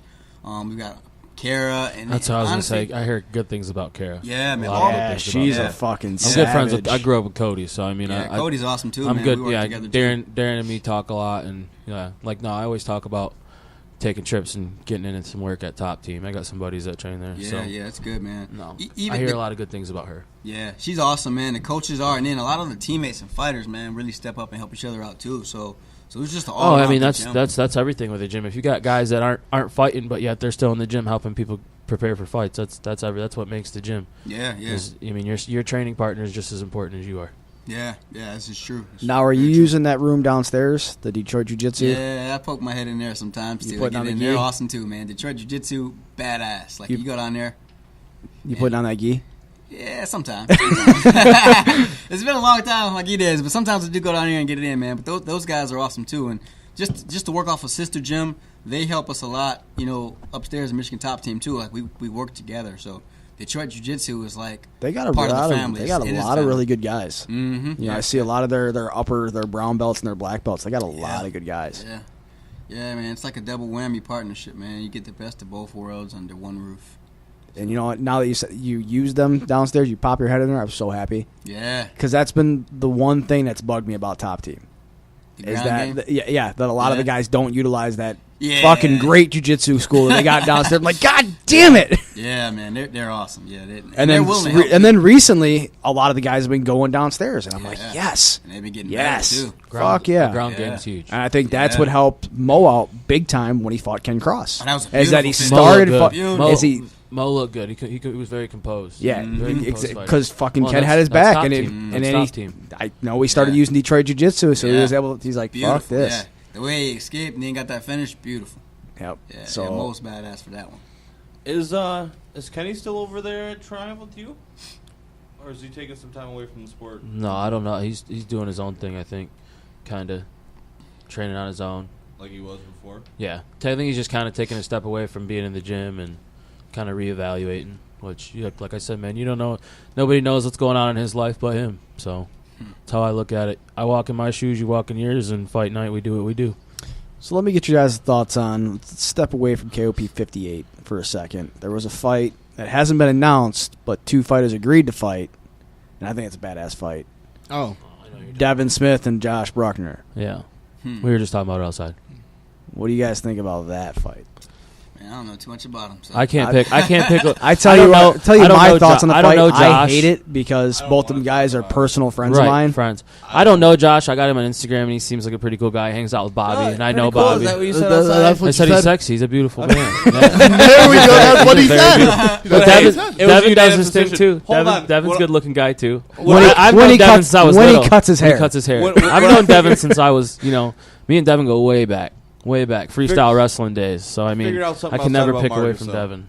What'd you figure about Marcus? He's kind of he's one of them guys where like, oh yeah, I hate that shit, and then he finds out like the group, not just one person, but then the group kind of. Oh, he's a follower? Oh, okay, yeah, I'm with that. Because at first I was like, oh, Josh is fucking great looking. I was like, I have a hard time rolling. Bro, Like, you're fucking gay. And then.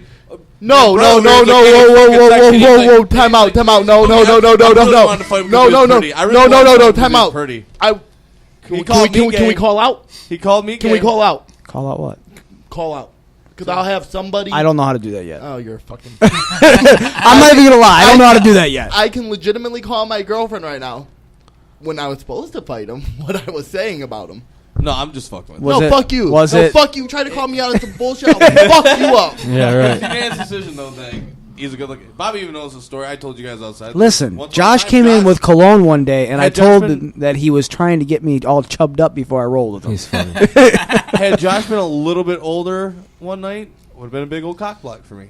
But he was just happened to be a little younger, and it was like, And No, he was. I all, think that'd be a sweet fight. I Mr. mean, Steal like Your I said, Girl, I don't really. really know a lot about Josh, but I mean, Devin always shows up to fight. What weight class is this? 170. Okay. Yeah, Devin always shows up to fight. So I mean, that, like I said, it's always good to hear about. I know one guy and he likes to fight, and the other guy's just known to be just as big as a badass. So I mean, if that shit well, happens, yeah, I was saying that's the thing is we're personal friends with both guys, and when seeing this, like, we were at our house the other day, and I'm like, Bobby, did you see this? dude, I He's fought. like, no. I'm like, Devin and Josh, no. He's like, no! I fought one of my guy. I think it was like my third or fourth AMI fight. I fought a guy from my hometown that, he was a decent wrestler and he ended up being a state champ. And he was like my training partner all the way through. I practically taught him everything he knew. I mean, and he called me out, and I ended up having to fight him. We're still friends. It's just he came to that conclusion he needed to call me out. And once you go that far, I'll show you why you shouldn't. And I want to say this. Here's the thing: is I love Devin Smith. Probably the heavyweight. I still want to fight you. But anybody on Devin's page that's sleeping on Josh, wake the fuck up. Oh, that's what I say about Josh Schimmer too. People be sleeping guys on him. Like think those everybody- there's certain everybody- guys that you can't sleep on, man. And Here's the thing, and that's Josh is he's a hard worker. I mean, you can see that, and that's From being at a biased standpoint on both guys, like, don't sleep on Josh Bruckner or anybody because you all think that he's going to go in there and take Josh's back and choke him out in the first round and blah, blah, blah. Yeah, First of all, that's a sick Josh fight. is too big. You guys keep saying he's slow. Josh is too fast. Josh trains at one of the best jiu-jitsu gyms in the whole state. Yeah. He's not a good team, man. And you want to say he can't strike? I mean, you want to send a clip to Devin Smith on a new level? Oh, that's just Devin Smith trying to get a fight, though. I mean, man. Devin Smith's trying to get a fight. I'm gonna be fair. Fuck you. Hey, I'm not saying it on air, but I'll pass this shit around to everybody at the fucking I'm table. saying it, man. I'm saying it. Can I want No. to? Let me see. It's acceptable. It's not bad. Oh, I know it. Oh yeah, no, definitely.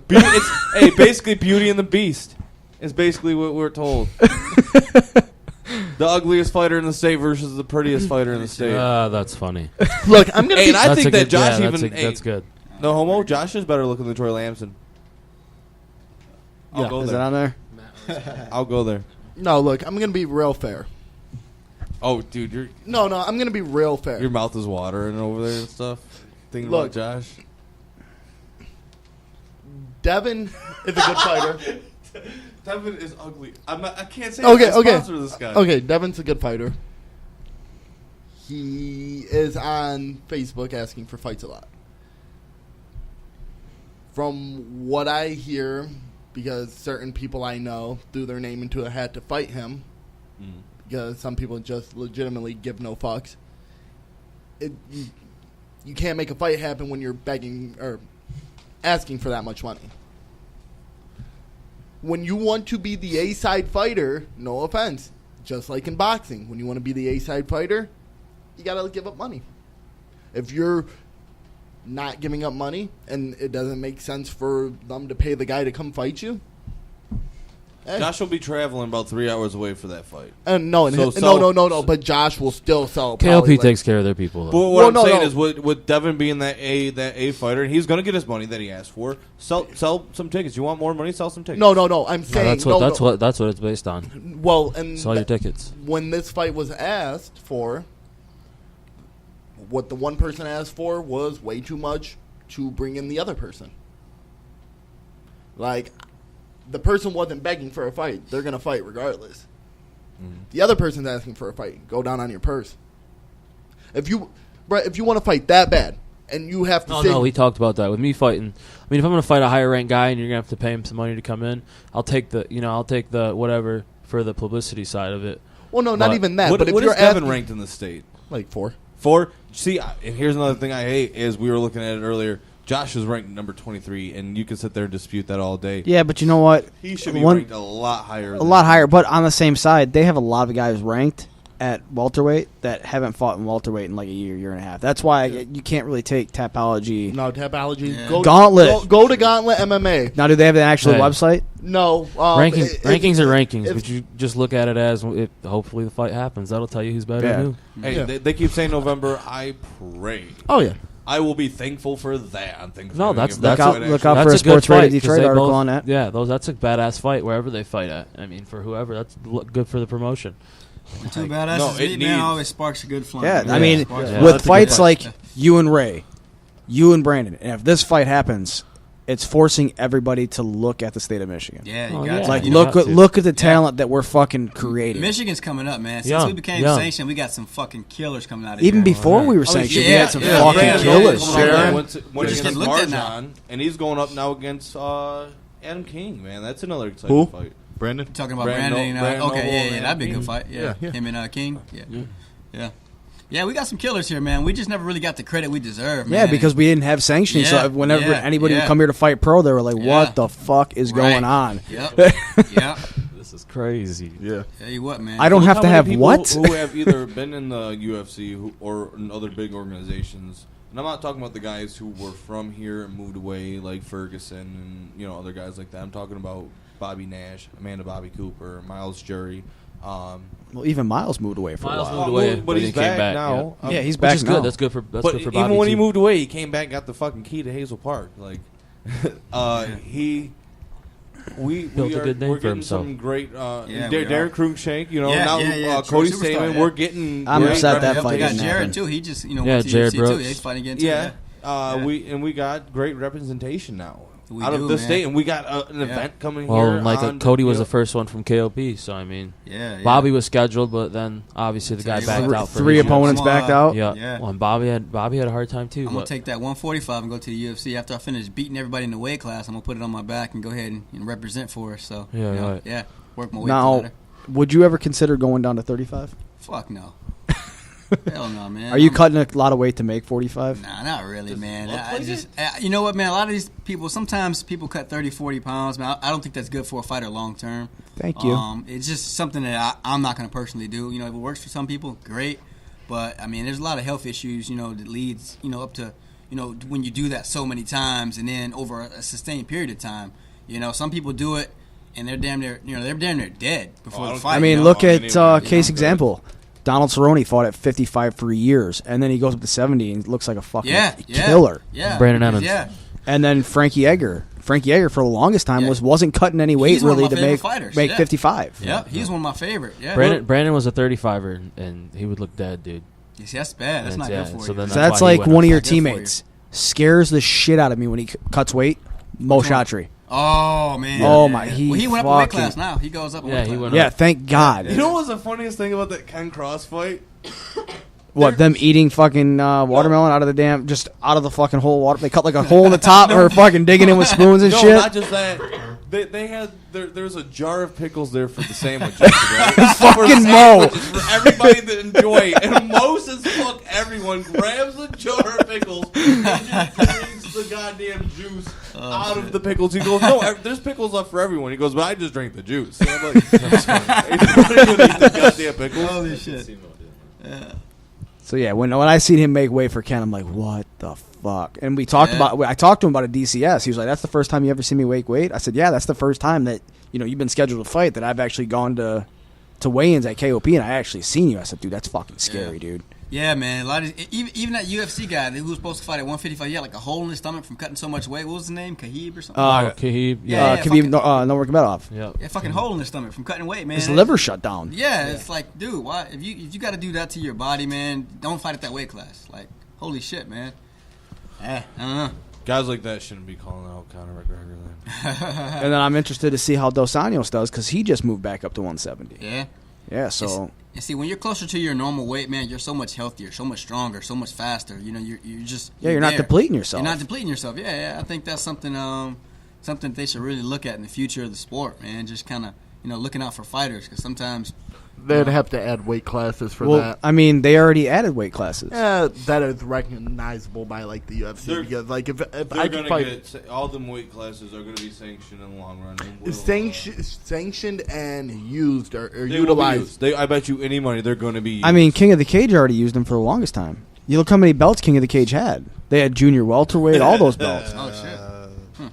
But back to what I'm saying is until like the don't biggest, just discard my fucking knowledge there. Until the biggest Victor Jones.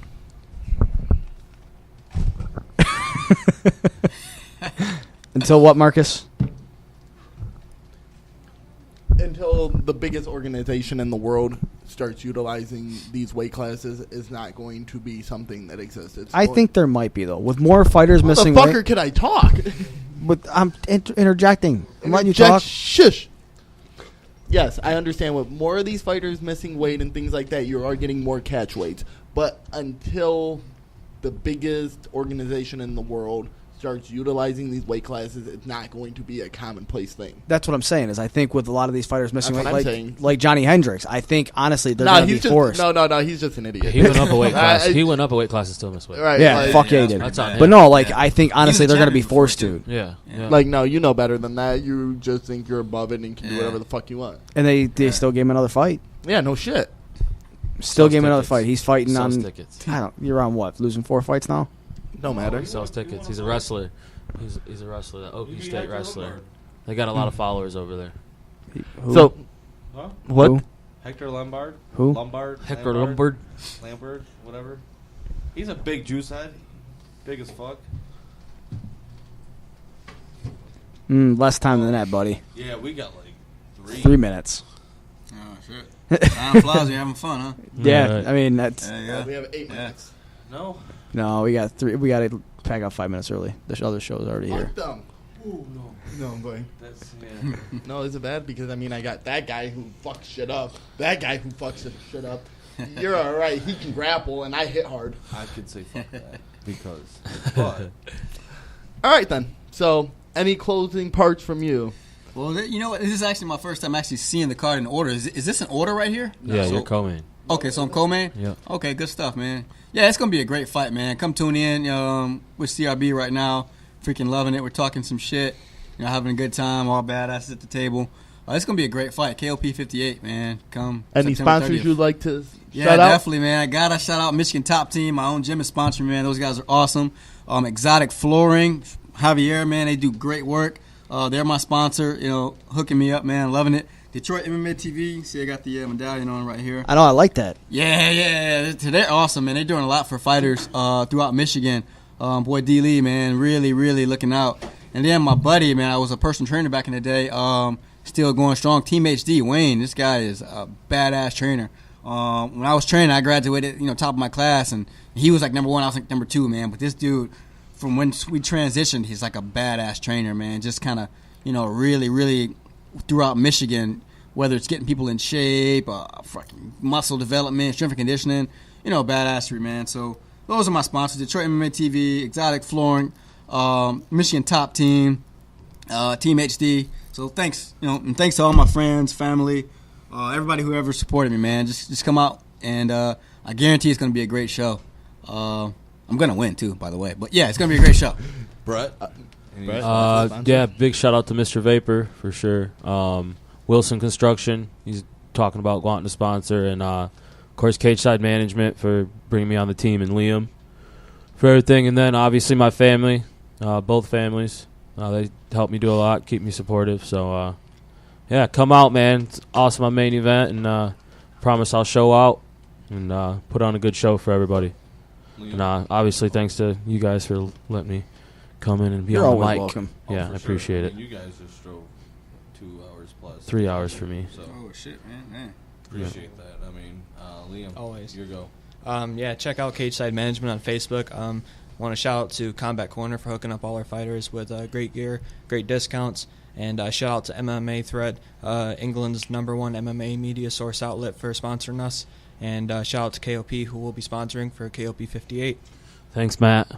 Yeah, Marcus, thank you, I Matt. keep hearing you whisper something about an announcement. Go ahead. What do you got? I like it. Kind of, sort of, maybe. Coming up October 21st, I'm going to be stepping back in the cage. Ring. Cage. Cage. I will be stepping back in the cage, fighting in Ohio for Honor Fighting Championships. It's a newer promotion out of Ohio. I will also be cutting back down to 170 and fighting at 170. So, Andrew, you can come get it if you want. I'm not a pro. But also, I'm taking the steps in the right directions to getting a more credible gym. Oh, you're gonna come train with us? Shut up, Bobby. You're gonna stop being scared? Yeah, I jumped my fear over that. I'm still gonna be working with John Johnson for a lot of my striking techniques, but also I'm going to be adding in more jiu-jitsu. So, October 21st, the day before my son's birthday, so I have to get double the paycheck to make sure his birthday's good. So it's time to come back and Give him a win for his birthday. Yep, time to come back and actually show these people that I've been playing this whole time. I mean, if you're getting ready for a fight that soon, you gotta train at Fuse that much. You might as well just come stay in our basement. I'll lock you down there like a real. No, actually, you guys live 10 minutes away from my job, so that was gonna be something I was gonna talk to Bobby to, because you don't wear the pants in this relationship. Thank you. I eat the food. I drink the beer. Shut the fuck up. He cooks. I actually have to clean up. I realized it. Hold on. I got to the point where I realized, I'm like, oh, he cooks. He expects me to clean. Oh, Before yeah. arguments start, I'm gonna clean. It's copacetic. Who It's sucks whose dick first? Over the pants handies. We just sit there at the dinner table like, hey, bro. No skin to skin contact. No skin to skin contact. What are you going to argue there? It's not homosexuality. All right, bro. Tune in next week. We'll have another packed episode. And isn't sexual acts skin to skin? Marcus will be back again. Definitely. Hey, thanks for having me on here again, man. Dude, you're more than welcome to be on here anytime you want to be on here. Appreciate it. Hey, follow me at Darius Solo Beast, Facebook, and then also Studio HD at Wayne, your personal trainer. It's my buddy. And then we got Exotic Flooring on there, Michigan Top Team, man. Just, hey, thanks again, man. I appreciate you. See you guys later. All right, until next week, fight fans and shitheads.